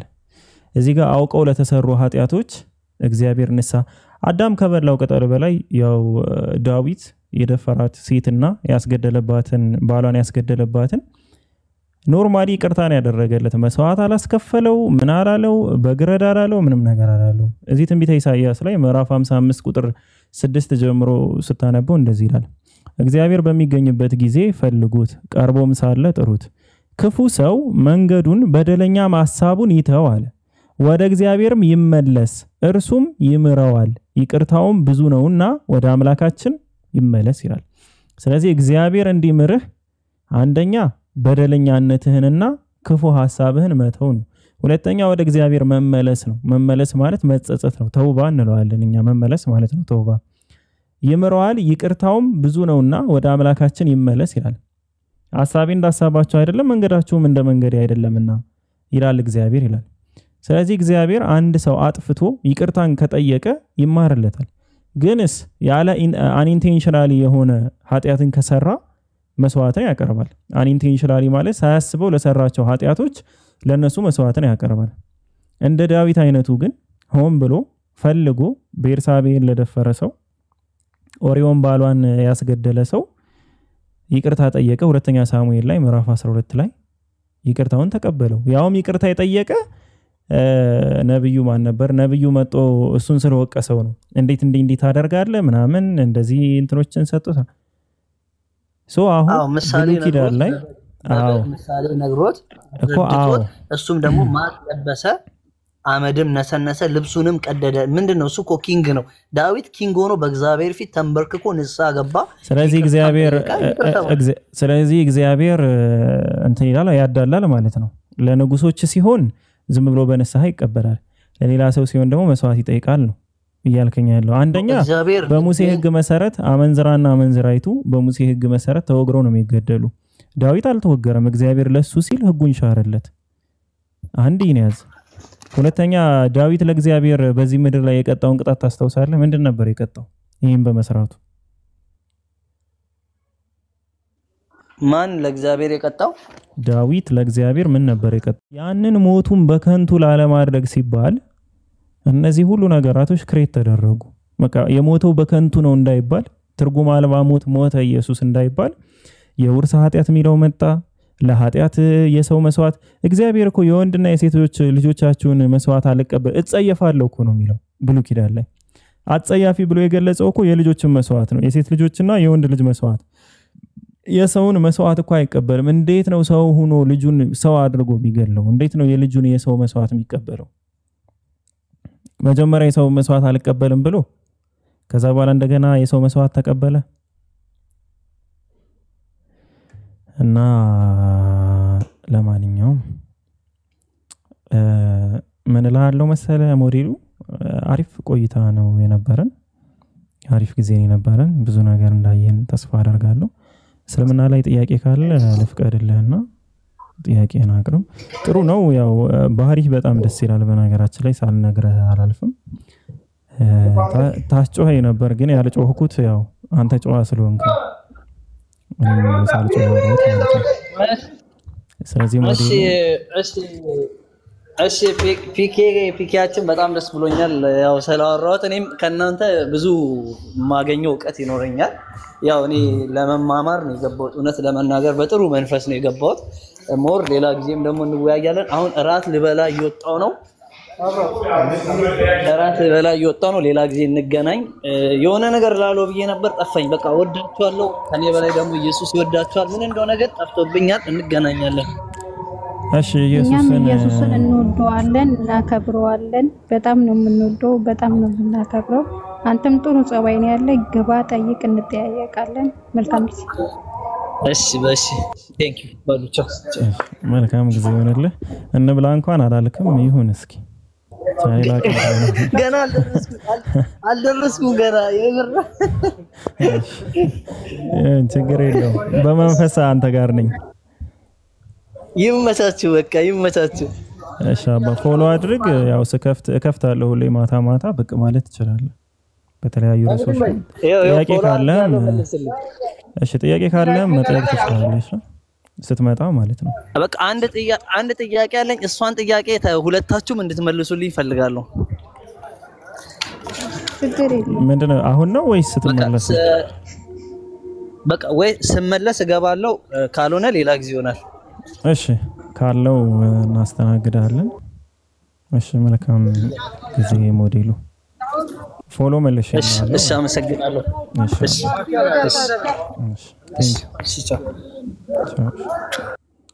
እሺ መክሊት ምንድነው ጥያቄሽ? የተከበሩ ላንተ ትልቅ ጥያቄ አለኝ ዛሬ። በቃ አይምሮ ሲመላለስ የነበረ መፍትሄ ነው መጠየቅ መብትሽ ነው። እኔ ግን መመለስ መብቴ ነው አይደለም የሚለውን ያው እኔ ነኝ የምወስነው። መጠየቅ ትችላለሽ። እሺ ግን የምር ማለት ነው ከስር ሆኖም ኮሜንት ላይ ያዩዋቸው ልጆችም ስቲል አሁንም ከስር አሉና ግልጽ ማብራሪያ እንድትሰጠኝ ነው እሺ የምፈልገው። ቀልድ ምናምን ሳይሆን የምር ሲሪየስ። ኧረ እኔ በሃይማኖት ነገሮች ላይ እኔ አልቀልድም።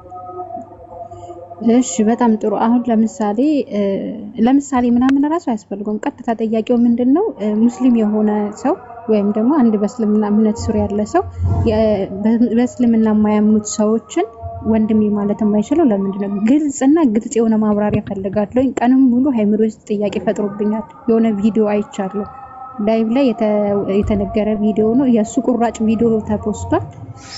ለምንድነው ሙስሊሞች በእስልምና የማያምኑ ሰዎችን ወንድሜ ነው የማትሉት? ወንድም መሆን አጽያት የሆነው ወይም እንደ ኖር የሚታየው ለምንድነው? መልስ ፈልጋለሁ ቶሎ በል እንዴ። ታዲያ በቁጣ ነው እንዴ መልሱ? ባጭሩ ወንድሜ ማለት እጃለሁ። ለምን እኔ እወዳችኋለሁ፣ አከብራችኋለሁ፣ ስነ ምግባራችሁ ደስ ይለኛል። ታዲያ እኔ ሙስሊም ካልሆንኩኝ እኔን አትወዱኝም? ማን ስለሆናችሁ ነው? ቆይ ማን ነው የፈቀደላችሁ እንዴ? አራቀውጭው እንዴ ተረጋጊ። እሺ ለማንኛውም ወንድሜ ማለት አይከለከልም። በመጀመሪያ የሚከለከለው የሸሪዓ ወንድማማችነት አለ በሃይማኖት ማለት ነው። በአዳም ደግሞ ወንድማማችነት አለ። ወንድማማችነት በሁለት ይከፈላል። አንደኛው በዘር ወይም በአዳም የምታገኘው ነው። ሁለተኛው ደግሞ በሸሪዓ ነው። እስላማዊ ወንድማማቾች ወይም ደግሞ ኡኹዋህ የሚባለው። ኡኹዋ ማለት ወንድማማች፣ ያው አማርኛው ላይ ወንድማማች ብቻ ወይም እህትማማች ብቻ ስለሚባል ነው እንጂ በአረብኛው ሴትና ወንድ የተቀላቀለውን ሴትና ወንድ በአማርኛ ቃል የለውም። በአረብኛው ደግሞ ኡኹዋ ይባላል ማለት ነው። ከዛ አንፃር ነው የምነግርሽ። እሱም ትልቁ ፓርት ምንድነው እንዳልኩሽ የእምነት ወንድማማቾች አለ። ይህን ደግሞ አላህ Subhanahu Wa Ta'ala ነው ስላመንን ያደረገን ማለት ነው። በሱረቱል ኢምራን ምዕራፍ 3 ቁጥር 103 ላይ የአላህንም የማመን ገመድ ሁላችሁም ያዙ አለ፣ አትለያዩም። ጠበኞችም በነበራችሁ ጊዜ በእናንተ ላይ የዋለውን የአላህን ጸጋ አስታውሱ፣ በልቦቻችሁም መካከል አስማማ፣ በጸጋውም ወንድማማቾች ሆናችሁ፣ በእሳት ጉድጓድ አፋፍም ላይ ነበራችሁ፣ ከእርሷ ማዳናችሁ፣ እንደዚሁ ትመሩ ዘንድ አላህ ለእናንተ አንቀጾቹን ያብራራል ይላል። ስለዚህ የኛ ወንድሜ ወገኔ የምንለው ኢትዮጵያዊ ስለሆኑ ነው። ወገኖቻችን የምንለው ወገኖችም መጥፎ ቃል አይደለም። ሲቀጥል ወንድሜ የሚባለው ነገር ወይም ወንድምነት የሚባለው ከዚህ ጋር እንደነገረሽ ምንድነው ወንድማማቾች ሆናችሁ ካለ በኋላ በእሳት ጉድጓድ አፋፍም ላይ ነበራችሁ ከእርሷ ማዳናችሁ ነው። ስለዚህ የዳኑት አካላቶች ወይም በዚህ የእምነት መስመር ከላይ መጀመሪያ ላይ የአላህንም የማመን ገመድ ሁላችሁም ያዙ አትለያዩ ነው። በዚህ የእምነት መስመር ያለ ሰው ኢስላማዊ ወንድማማች ይባላል። ወይም ደግሞ ኢስላማዊ እህትማማች ወንድማማች፣ እህትም ወንድማች ወይ አረብኛውን ስለማይተካ ነው ተቀላቃይ ከሆነ ጾታው ማለት ነው። እንደዛ ተብሎ ወንድማማች ተብሎ ይጠራል። በአዳም ግን እህቴ ነሽ፣ በአዳም ወንድሜ ነህ እላለሁ እኮ ነው። ብዙ ጊዜ ሜቢ ያልሰማሽ ይሆናል እንጂ በአዳም በኩል ወንድሜ እንዴት ነህ እኮ እላለሁ። የእምነት ግን ወንድማማቾች አይደለንም ነው። ከዛ በተለየ ኢስላም ምን አይነት ክብር ሰጧቸዋል ከሆነ ክርስቲያንና ይሁዶችን የመጽሐፉ ባለቤት ሚል እነሱ ያው መጽሐፉ አለንም የሚል ቃል ስለሚጠቀሙ የመጽሐፉ ባለቤት ሚል ከዛ በተሻለ ደግሞ ጉርብትና አላህ Subhanahu Wa Ta'ala ነብያችንም ሰለላሁ ዐለይሂ ወሰለም እንደተናገሩት ማለት ነው ጉርብትናን ሰጥቶናል። ጉርብትና የሚባለው ነገር በኢስላም ትልቅ ቦታ ትልቅ ደረጃ ያለው ነው። እንደውም ስለ ጉርብትና እስኪ አንዳንድ ነገር ልበል ወይ መለሳለሁ። እሺ አንዳንድ ማስረጃዎችን ላውጣና ባጭሩ ጥያቄሽ ተመልሷል ግን አልተመለሰልኝም እንዴ? በቃ በአዳም ወንድሞቻችን ናችሁ። በኢስላም ግን ስትሰልሙ ወንድምና ትሆናላችሁ። ካልሰለማችሁ ወንድሜ እህቴ ልል አልችልም። በአዳም ግን እላችኋለሁ ነው። አረ ቆይ እንደዛ ሰውዬ ሰበካ ረከው አንተ ሰውዬ ታው ግን ታው አሁን ማለት ነው እኔ ለምሳሌ እኔ ሰለምኩ በል እስልምናን ተቀበልኩ በል። ስለዚህ እኔ ወንድምና እህቶችን እንደ ነፍሴ የምወዳቸው ታናናሽ ወንድምና እህቶች አሉኝ። እነሱን እንዳልወዳቸው እስልምና ያዘኛል ማለት ነው? በቃ እንዳረቃቸው እንድጠየፋቸው ያደርገኛል ማለት ነው ወይስ እኔ ቪዲዮን የተረዳውበት ኔጌቲቭ አስተሳሰብ ነው? በኔጌቲቭ ነው የተረዳውት። የዝምድና ባለቤቶች ላይ በጣም ብዙ ሰው እየተቀባበለው ነው ያየሁት እና ያን ቪዲዮ ላይ ምን ይመስል አይደለም ጥያቄ ስለፈጠረብኝ ነው። ሙስሊሞች ክርስቲያኖችን ወይም ሌላ እምነት ተከታዮችን ወንድም ያሉም ተጠያየፏቸው እና ከማልጠብቀው ሰው ነው ይሄ ንግግር የወጣው ማለት ነው። ተቆርጦ ተጨምሮበት ይሁን አላውቅም። ቪዲዮን ከፈለክ ኢንቦክስ ልክላለሁና ከማልጠብቀው ሰው ስለሆነ በጣም ከማከብረው ኡስታዝ ስለሆነ ጥያቄ ፈጥሮብኛል እና እኔ አሁን እኔ በሰለም የኔን ወንድሞች የኔን እህቶች ወንድሜ ማለት አልችልም ማለት ነው ናቸው ከወንድሞችሽ። ለምንድን ነው ወንድሜ የማትያቸው? ወንድሞችሽ ከሆኑ እንደነገርኩሽ እኮ ነው ወንድሞች። ቆይሽ ሱራ 49 ቁጥር 10 ላይ እንደዚህ ይላል፣ ምእመናኖች ወንድማማቾች ናቸው። ወንድምነት ሲባል አልኩሽ በሁለት አይነት መንገድ ታገኛለሽ። አንደኛ በዘር የምታገኘው የደም ወንድማማችነት አለ። እሱ ወንድሞችሽ ናቸው። እሱን ደግሞ የደሙንም ታዩና በአዳም በኩልም ወንድምነትን ታገኛለሽ። እምነት ውጭ ግን በዘር አለ። አሁን አንቺ የደም ወንድምና እህቶች አሉሽ። ለዛ እንዲያውም አንደኛ መልእክቱን የማድረስ ሁለተኛ ትንንሾችሽ ከሆኑ የመንከባከብ ግዴታ አለብሽ። እንደ ኢስራ አይደለም እህትና ወንድሞችሽ አልኩሽ እኮ ጉርብትና ላይ ራሱ ስትመጪ 40 ቤቶች በዙሪያችን ያሉ 40 ቤቶች ላይ ሐቅ አለብን እኛ። አንዱ በልቶ በዙሪያው ያለው ጎረቤቱ ተጠምቶ የሚያድር ከሆነ ወይም ደግሞ ተርቦ የሚያድር ከሆነ አላመነም ነው የእስልምና አስተምህሮ። ስለዚህ በጉርብትና ህግ እንኳን የመርዳት ግዴታ አለብን ነው፣ ማራቅ አይደለም። ግንስ ወደ መጥፎ የሚመሩ ሰዎች ከሆኑ ግን እነሱ ወንድሞቻችን ሳይሆኑ ጠላቶቻችን ናቸው። አሁን ለምሳሌ በሱራ አዕራፍ መሰለኝ ምዕራፍ 7 ይሄን እንደውም ላውጣልሽ። ቆይ ምዕራፍ 7 ኮኔ መማቀው ሙስሊም ይሄንን ነው ክርስቲያን ወገን ተርቦ ሳለ አንተ ጠግበህ ልተኛ አንተ ከኛ ወገን አይደለም ይባላል እኮ። የተቆረጠ ነገር አይተሽ ነው እንጂ አሁን ይሄልሽ አሁን ይሄ አረ የምር ፒኮ ያንን ቪዲዮ በውስጥ ብለከለ አንተ ራሱ እንትን ትላለህ ትወዛገባለህ። ጭራሽ በቃ እንዴት ልበልክ ከማጠብቀው ሰው እንደዚህ አይነት ነገር ሲሰማት በጣም ጥያቄ ይፈጥርባልና ቪዲዮን በጣም ብዙ እየተካከመ እንትን እየተባለ ሼር ተደርጎልኝ ነው ላይ ያየሁት ማለትና ሳይው እንትን አልኩ ተደናገጥኩኝ። እንዴት ወንድሞቻችሁን ተጠየፏቸው?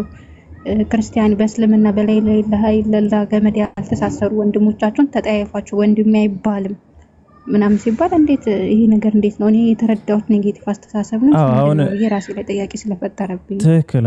አሁን እንደዛም ከተባልሽ ማለት ነው በቃ ሰውየው ተሳስተዋል እኮ ነው። እኛ እኮ መላእክቶች አይደለንም፣ ባይዘው ሰዎች ነን። አሁን እዚህ ጋር ብታዩ በሱረቱል አዕራፍ ምዕራፍ 7 ቁጥር 56 ላይ በምድርም ውስጥ ከተበጀች በኋላ አታበላሹ አለ። ፈርታችሁና ከጅላችሁም ተገዙ ያለህን ችሮታ። ቆይ አንዴ ረሳው እንዴ ያንገጽ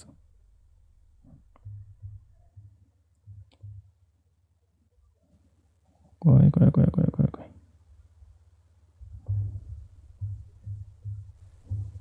እሺ ላውጣልሽ። በቃ ሰርች አድርጌ ላውጣልሽ። ወይ አንድ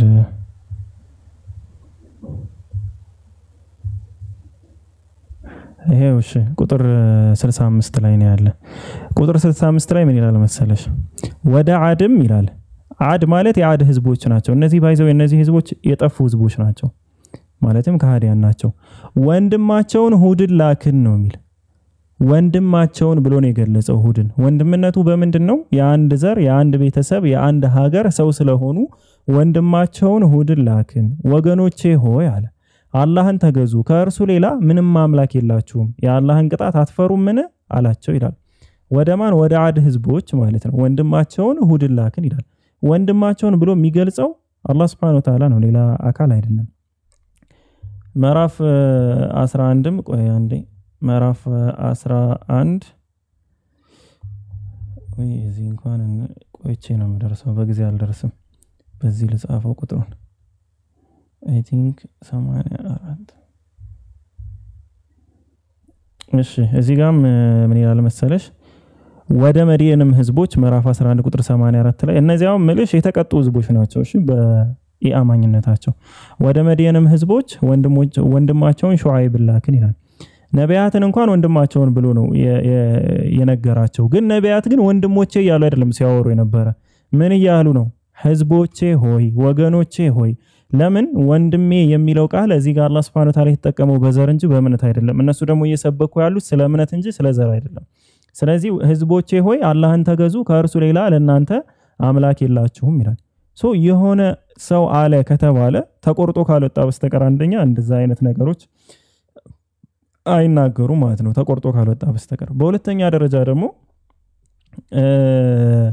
ቁርአናዊው አስተምህሮ ይሄ ነው እኛ ደግሞ የምንከተለው ቁርአናዊ አስተምህሮ ነው የሆነ ሼህ የሆነ ኡስታዝ የሆኑትን አካላት አይደለም ስለዚህ ወንድማማች ሲባል በዘር አለ በእምነት አለ በአዳም በኩል አለ እኛ በእምነት በኩል ማንንም ወንድሜ አይደለም ከሙስሊም ውጭ እምነት የሌለው ሰው ከሆነ አሁን ለዛ ክርስቲያኖች ምናምን ሲል ስለ እምነት ከሆነ ለምን ይሰራላችኋል መስማት እንስማው የምትሉ አይቻልም ምንም አይከፈትም እዚህ ደግሞ ሌላ አጀንዳ ፈልፈላችሁ ልታመጡ ነው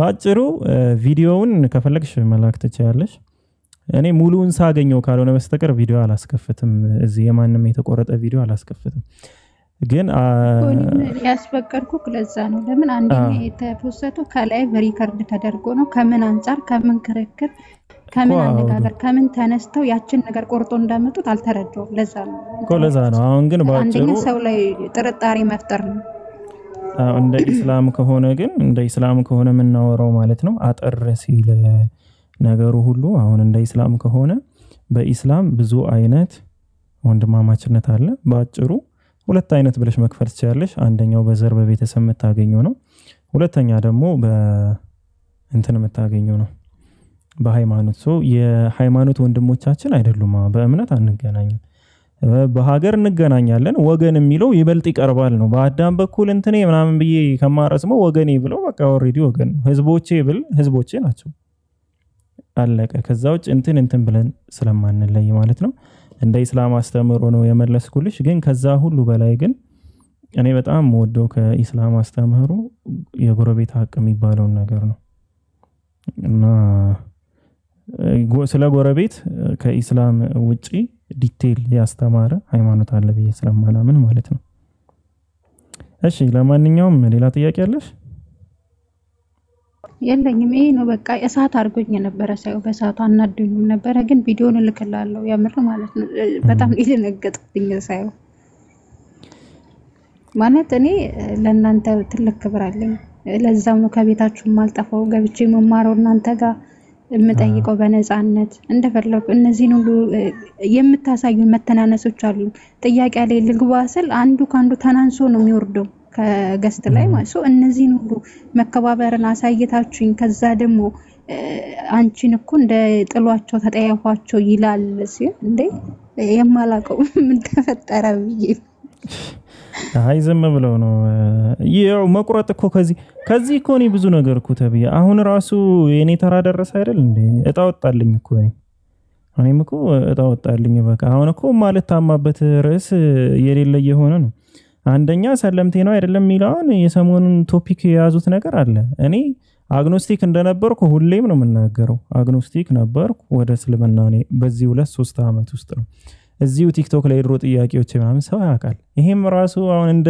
እንትን ተይዞ የሆነ ሰዓት ስለ ሰለምቴዎች ስናወራ ስንመካከር ምናምን በነበረበት ሰዓት ላይ ሰለምቴ ነህ ምናምን ሲሉ ተቆጥቼ አይደለም እኔ ሰለምቴ አትበሉ ምናምን እንደዚህ ያልኩትን አንስተው ሲሉ ነበርና እንደዚህ የተለመደ ነው አሁንም ደግሞ ሌላ ሀሜቶችን እየሰማን ነው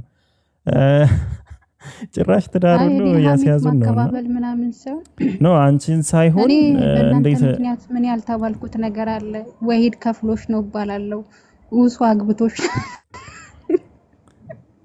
አይታችሁ ነው ወሂድ ከፍሎሻል ውሱ እንዲብሎሽ ከሁለተኛ ከፈለሽ ነው ከሁለተኛ ከፈለሽ እንድነው ከፍሎሻል ማለት ተከፍሎሻል ተከፍሎሻል። የሆነ ደግሞ አለ አሁን ከእስልምና ወደ ክርስትና የወጣ መሐመድ ማን ነው ስሙ ጴንጤ ነገር ነውና እሱ ቤት ገብቼ የሆነ ሰዓት ኢየሱስ ፈጣሪ ከሆነ ምን ፈጠረ እለዋለሁ። አንቺ ከሙስሊም ታልከሽ ነው። አዎ አይ እንደዚህ ብዙ ነገሮች እኮ አሉ እንደዚህ ይወዳሉ። ይሄ ግን ኖርማሊ አለ አይደል? ባይዘው በሙስሊሙ በኩልም አንዳንድ ሰዎች እኮ አሉ ላይክ በቃ የሆነ እንደዚህ አይነት ወሬ ደስ የሚላቸው የሆነ ሰብሰብ ብለው እንደዚህ አይነት ወሬ የሚያወሩ ምናምን ሰዎች አሉ በሙስሊሞችም በኩል ማለት ነው። ብቻ ያም ሆነ ምንድነው እንዲህ መወራቱ አይቀርም መቆረጡ አይቀርም። የኡስታዝ አቡ ሃይደር አሁን ስንት ቪዲዮ ተቆራርጧል። የኡስታዝ ዋሂድ ስንት ቪዲዮ ተቆርጧል። ስንት እኔ በአቅሜ እየተቆረጠብኝ አይደል? የ10 ሰከንድ ስቡህ የታል እንደው ለመሰከርነት እሱ ነው ማስገባው። እሱ ነው እየቆረጠ የሚፖስተኝ። የ10 ሰከንድ የ5 ሰከንድ ቪዲዮ እየፖስተኛ አይደል? እሱስ አሁን ተቆርጦ ያችም ተቆርጣ ማለት ነው። እና ምንድነው ምድልሽ ነው ብዙ አለ እንደዚህና ብዙ አለ እንደዚህ። ስለዚህ ክርስቲያኖች እኔ ለእናንተ ብዬ ስንት መከራ እየተቀበልኩ ስንት ስድብ እየተቀበልኩኝ በይ በቃሽ ተሰቀልኩላችሁ ልትይ ነው አንቺ ትንሽ ቆይተሽ። አይ በቃ ይሄ ደባክ እንደዛ አይደለም እንዴ የነሱ ተላላኪ ነሽ ምናምን እየተባልኩ እየቻልኩኝ እነሱ ይጠየፉሻል ሰባል ኢማጂን እንዴት እንዲሁኝ እንዴ አራስ ነብር ነበር ወይኔ ኢማጂን አረ ጎራው እያልኩ ነበር። እንደዚህ ባጭሩማ እንደዚህማ ደስ አይልም። ግን መጠየቅሽ ጥሩ ነው። እናመሰግናለን። አዎ ካለ መጠየቅ ደጃዝማችነት ይቀራል የሚባል ነገር አለ እና መጠየቅሽ ጥሩ ነው። እስኪ ትንሽ ለአሚር ፕሮግራም ሰብሰብ በሉ በኋላ ጠቅለል ብለን እንጓዛለን ማለት ነው። ካባ እንዴት ነህ? እንዴት ነህ? ሰላም ነው ወይ? አለን ሰላም ነው። ሰላም አሉን ይወራድ አለን። ቆይ እዚህ ጋር ግን አንድ ያልገባኝ ነገር እሷ የምትጠይቀውን እና እስቲ ላጠናክርላት። ምን ነው? ቆይ ረሳለን። አቡ ዳውድ ይሰማሃል? ረሳለን። በራስ መታወራ ከሆነ ብቻ አይ ያለችውን ነገር ያለው እኔ ቤት ነው ያለው። እኔ ደግሞ ቤቴ ረሳለን ግን አይመስለኝም። ረሳለን አትወዳጁ ይላል። ወዳጅነት ወዳጆች አድርገን እንዳንይዝ የአማንያንን አይፈቀድም። ወዳጅነትና ወንድም ብሎ መጥራት ሁለቱ ይተነ ወንድሜ አልካት ወንድም እንደማይ ወዳጅ ምንድነው? እስኪ ንገረኝ። ወዳጅ ምንድነው? ወዳጅ አርጋት ያዚላላ ወዳጅ ምንድነው? ንገረኝ እስኪ። ወዳጅ ማለት ወዳጅ ነው እንግዲህ ምንም ሌላ ትርጉም የለውም። ምንድነው ወዳጅ ማለት? በቃ ወዳጅ ማለት ምን ማለት ነው? እየጠየኩህ እኮ ነው። ወዳጅ ምንድነው አልኩህ እኮ። ወንድሜ ወዳጅ አርጋችሁ አትያዙ ይላል። በቃ ጓደኛ እኮ አትያዛ እኮ አሁን ያዙ አልኳቸው። አሁን አንተ አይደለም አሁን አንተ ላልካት ለምሳሌ እሷ ወንድሞቿ ክርስቲያን ከሆኑ ወይ ደግሞ ሌላ አንድ ሙስሊም ደግሞ ወደ ክርስቲያን ወዳጅ አድርጎ እንደማይዝ ተናግሯል ረሱል። ስለዚህ አሁን አንተ የምትላት ግን ሌላ ነገር ነው። ምክንያቱም አትያዟቸው ክርስቲያንና አይሁዶችን ወዳጅ አድርጋችሁ አትያዙ። እንደገና ደግሞ በሱናን አቢ ዳዊድ 48:32 ላይ ምግብ ሁሉ አብሮ እንደማይበላ ነው ምንም አሶሴት እንዳያደርጉ ነው የሚናገረው። አንተ የምትለው ደግሞ ሌላ ታሪክ ነው የምታወራላት። ገባ? በጣም ትንሽ ኮንትራዲክት አያደርግም ይሄ ነገር? ጨረስካውን ካባ አሁን ይሰማል የምታወራው ነገር? ይሰማኛል። ጥሩ። የአማንያንን ሰላም ማለት ይቻላል እንዴ በክርስትና? ስለሱ አልጠየቅኩም። እኔ እየጠየቅኩ ያለሁት ስላንተ ሃይማኖት ነው። አሁን ስለ እኛ ስናወራ የነበረው ካስታወስ ወንድም ብሎ አቡ በእናትህ አንተ ዝም ብዬ የሰማሁህ እኮ እኔ ሳወራ ዝም ብለህ እንድትሰማኝ ነው። ካልሆነ አፋፍህን ማለት አቅቶኝ አይደለም። እሺ ጭራሽ በቤቴ መጣ እንድትጮህ አልፈቅድልህም። ዝም የምትል ከሆነ ዝም በል። ይኸውልህ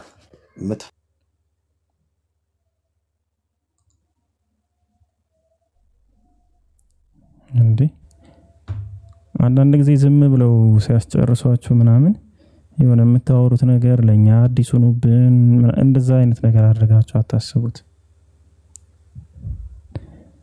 ቦቅቧቃ በጣም ፈሪ ነኝ። እሺ ሪከርድ አድርገኝና ወስደ ፖስተው። ፒኬ ቦቅቧቃ ነው፣ ፒኬ ፈሪ ነው ምናምን በለሽ።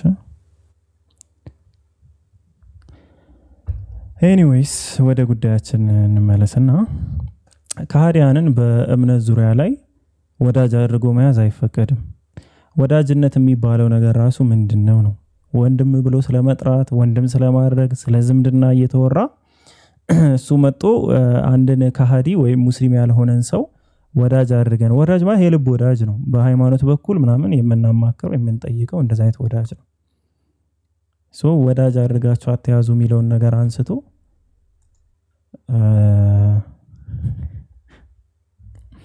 ለማንሳት ይሞክራል ማለት ነው። በክርስትና ባይዘው ሰላም ማለት አይቻልም። ብዙ ነገር አለ። አይ በረሱ ይግቡ፣ አሁን ርዕስ ለማስቀየር ነው። በረሱ ይግቡ። አይ ቪዲዮ አለ፣ ከፈለጉ መጽሐፍ ቅዱሳዊ ጥቅስ አለ። ኢአማኝ ከሆነ ሰው ጋር ሰላምታ ሁሉ አይፈቀድም፣ አይቻልም። መጣው ከዚህ ሰላም ነው ሲሉን የሆነ የተፈቀደ አሁን ገብቶ እንደዛ ነው ሲል ነበር። እና ሰላምታ ራሱ የተከለከለ ነው። ሰላማት በሏቸው ነው የሚል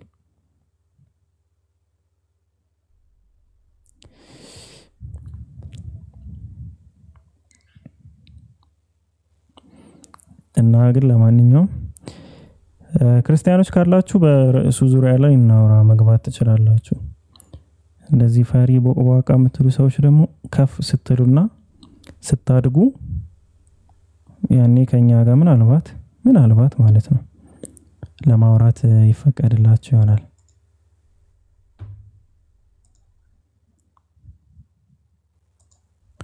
ከዛው እናንተን ማሳደድበት አቅሙም ጉልበትም የለም፣ እኔ ጋር የለም። ሰላም አለይኩም። ወአለይኩም ሰላም ወራህመቱላሂ ወበረካቱ። እንደነክ ሰላም ነው? አልহামዱሊላህ ሰላም ነው። አልহামዱሊላህ። ይሄን አርዕስት በጣም ፈልገው ነበር። አይገርምም? የቱን አርዕስት ነው የምትፈልገው? ቃል ስጋ ሆነ የሚለው ሙስሊም ነው? አልহামዱሊላህ። እስኪ ከመጡ የሆነ ጥያቄ ስጠይቃቸው መጀመሪያ ኢየሱስ ነበር፣ ከዛም በኋላ ግን ጌታ ሆነ። በስጋ ጌታ ነው ማን? በስጋ ጌታ ነው በመንፈስ ጌታ ነው ምናምን ብሎ ነው እንትን የሚሉት። ኦኬ አሁን ለምን የሚጸልይ ነበር? ለማን የሚጸልይ ነበር ብለህ ብጠይቃቸው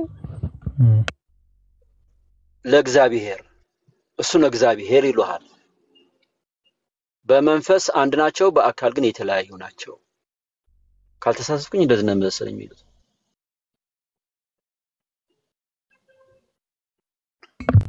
ብዙ ነው እነሱ ምንም አይሉት ነገር አለ። ብዙ ነገር ነው የሚሉት። ሁለተኛ ዮሐንስ ቆይ አንዴ ልክፈትላችሁና ሁለተኛ ዮሐንስ መልእክት ላይ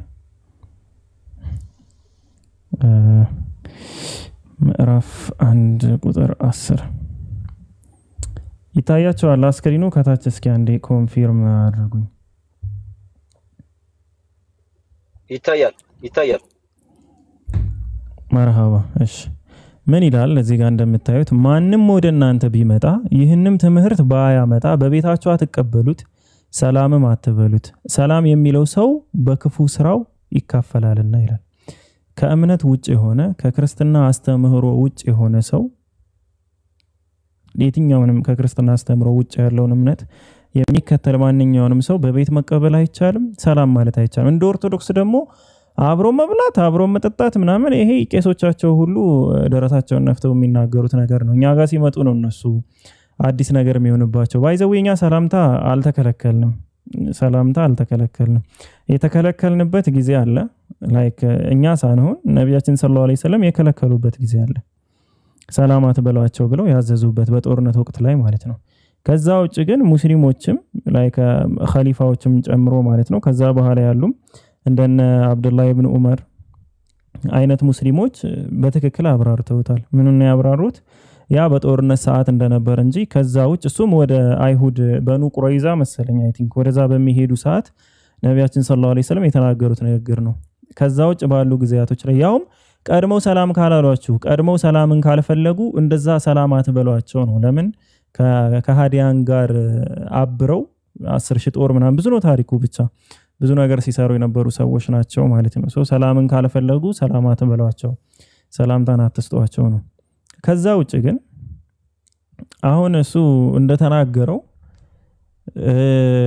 ወዳጆች አድርገን አንይዝም ባይዘው ይሄ ምንም እንትን ምንለው ነገር የለም ወዳጅ አድርገን አንይዝምኛ ወዳጅ ማናደርግባቸው ብዙ ቶፒኮች አሉ ከሙስሊም ውጭ ያለን አካል ማለት ነው አንደኛ ወዴት ነው ወዳጅ ምናደርገው እነሱ አይሁድና ክርስቲያኖች እኮ እነሱ የሚከተሉትን መንገድ እስካልተከተላችሁ ድረስ አይተዋችሁም ነው ለናንተ መልካም አይሆኑም ነው ሶ በሃይማኖት ዙሪያ እያያችሁ እኮ ነው ይመጣሉ ጓደኛ ይሆናሉ ምናምን በውስጥ መስመር ስንቱን ሴት እነ ሰማይ ጠሬ እነ ዘገምት ስንት ሴት ጋር ነው አውርተው እንትን የሚሉት በቃ ሃይማኖት ለማስቀየር ምናምን ካልሆነ በስተቀር ለመጥፎ ዓላማ ካልሆነ በስተቀር ወዳጅ ሆነው እነሱ ራሱ አይመጡም ነው የሉም ነው እንደዛ ወዳጁ ነው ራሱ አይመጡም እዚህ እኮ በግልጽ እኮ ምናያቸው ነገሮች ናቸው ምንም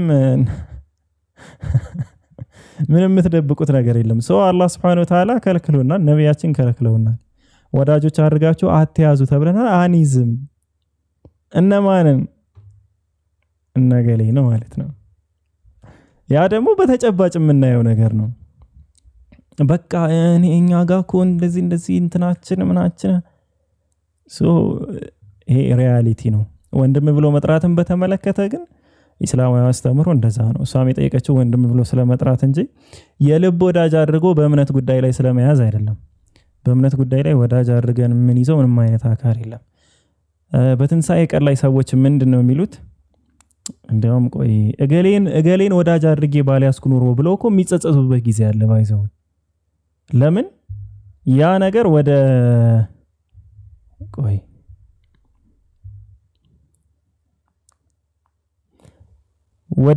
ጥመት መርተው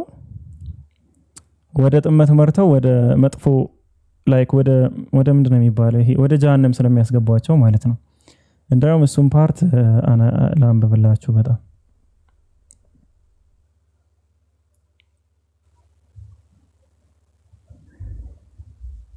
يا ويلتنا فلان خليلا براسك أمطال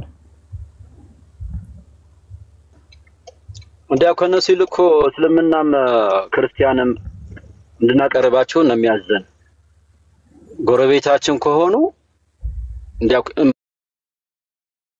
ንብረት ባደረጓቸው መልካምን ስሩ አላህ ኩራተኛ ጉረኛ የሆነን ሰው አይወድም ይላል ስለዚህ እኛ መልካም እንድንሰራ ታዘናል ለመልካምነት እንድንጠራ ታዘናል ምንን አንደኛው በወላጆችና በቅርብ ዝምድና ከወንድምና እህት ከእናትና ከአባት ነው የሚጀምረው ከዛ በየቲሞችም ወላጅ አልባ ከሆኑ አካላቶች ማለት ነው በመስኪኖችም በድህነት ያሉ አካላቶች በቅርብ ጎረቤቶቻችን ከሆኑት ከቅርብ ቤት ነው የሚጀምረው በሩቅ ጎረቤትም ይላል ከዛ ራቅ ያሉ ጎረቤቶቻችን ከሆኑት አካላቶች ማለት ነው በጎን ባልደረባም በመንገደኛም ለመንገደኛው ሁሉ ሳይቀር እጆቻችሁም ንብረት ባደረጓቸው መልካምን ስሩ በምርኮኞች ሰዎች ማለት ነው አላህ ኩራተኛ ጉረኛ የሆነን ሰው አይወድምና ይላል ሶ አላህ Subhanahu Wa Ta'ala ኩራተኛን ጉረኛን ሰው አይወድም ስለዚህ በቅርብ ዘመድም በሩቅ ዘመድም በእህት ወንድም አማኝ ሆኑ አልሆኑ ወደ ጣዖት እምነት እስካልመሩን ድረስ ለነሱ መልካም መስራት በእኛ ላይ ግዴታ ነው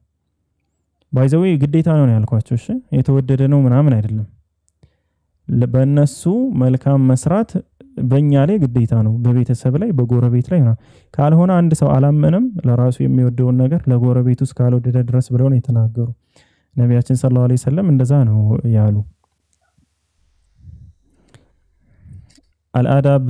አልአደቡል ሙፍረድ ላይ ቡክ 6 ሐዲስ 12 ላይ ኢብኑ አባስ እንዳስተላለፉት ማለት ነው ነብያችን ሰለላሁ ዐለይሂ ወሰለም ሲናገሩ ሰምቶ ለኢብኑ ዙበይር እንደነገረው እርሳቸውም ጎረቤቱ እየተራበ የራሱን ሆድ የሚሞላ ሙእሚን አይደለም አሉ ጎረቤቱ እየተራበ የራሱን ሆድ የሚሞላ አካል ያ አካል ምን አይደለም አማኝ አይደለም በአማርኛ ሲሆን አማኝ አይደለም ያ አካል ነብያችን ሰለላሁ ዐለይሂ ወሰለም ምን አሉ ኢማም ቡኻሪ ላይ ቡክ 78 ሐዲስ ነምበር 47 ላይ በአላህ እምላለሁ አላመነም በአላህ እምላለሁ አላመነም በአላህ እምላለሁ አላመነም አሉ 3 ጊዜ የአላህ መልእክተኛ ሆይ እርሱ ማን ነው አሏቸው። እርሳቸውም እርሱ ያ ጎረቤቱ የሚሰጋበት ነው አሉ። ጎረቤታችሁ የሚጠነቀቃችሁ የሚፈራችሁ የሚሰጋባችሁ ከሆነ ክፋታችሁን ፈርቶ የሚጠነቀቃችሁ ሰው ከሆነ እናንተ ከእምነት መስመር ውስጥ የላችሁም፣ ለዛ ጎረቤት መልካም አይደላችሁም ማለት ነው። ስለዚህ መልካም ካልሆናችሁ ጎረቤት ይሰጋባችኋል። ውይ መጣብና አይደለም ጎረቤት ቤት ውስጥ እንኳን አንድ አባወራ መልካም ካልሆነ እንዴት እንደሚሰጋበት ታውቃላችሁ። ሲመጣ እንዳለ የተሰብስበው ነው በብትን ይላል ምናምን እንትና መጣ ምናምን ይባላል። ሁሉም በቃ በየቦታው እና እንደዚህ የሚሰጉባችሁ አይነት ሰዎች ከሆናችሁ ነብያችን ሰለላሁ ዐለይሂ ወሰለም በዚህ ምድር ላይ ክፉ ሰው ወይ መጥፎ ሰው ብለው የተናገሩት ምንድነው? ጎረቤቱ የሚሰጋበት ቤተሰቡ የሚሰጋበት ሰው ነው። የሚፈሩት ክፋቱን ፈርተው የሚጠነቀቁለት ሰው፣ ክፋቱን ፈርተው የሚያከብሩት አይነት ሰው ማለት ነው። ጎረቤቱ የሚሰጋበት ሰውም ጀነት አይገባም ብለዋል። በዚህ ደረጃ ማለት ነው። እና እኛ ሙስሊሞች መልካም ባህሪ ኑሮን በመልካም ሁኔታ እንድንረዳዳ፣ እንድንቀራረብ፣ እንድንጠያየቅ፣ እንድንፈላለግ የአማኝም ይሁን አማኝ ይሁን ለሁሉም አካላቶች መልካምን እንድንውል በጎን እንድንውል ነው የታዘዝ ነው። ከዛ ውጭ ሌላ ትዕዛዝ በእኛ ላይ የለም ማለት ነው።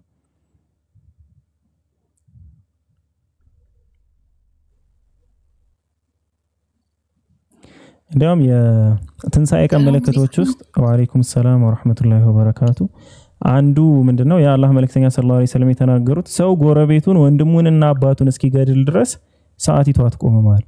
ይሄ በጣም አደገኛ ነገር ብለው ነው ያስቀመጡት። ምን ማድረግ ወንድሙን መግደል ጎረቤቱን መግደልና አባቱን መግደል የሚባለው ነው አሁን እንደ ቀልድ የምንሰማቸው ነገሮች ማለት ነው። ይሄ የትንሣኤ ቀን ምልክት ተደርገው ነው የተቆጠሩት።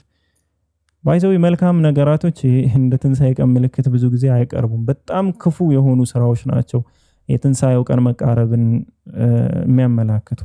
ከዛ ውስጥ አንዱ ይሄ ነው። ይሄ በጣም ክፉ የሆነ ነገር ነው። ሪም ቀጥይ።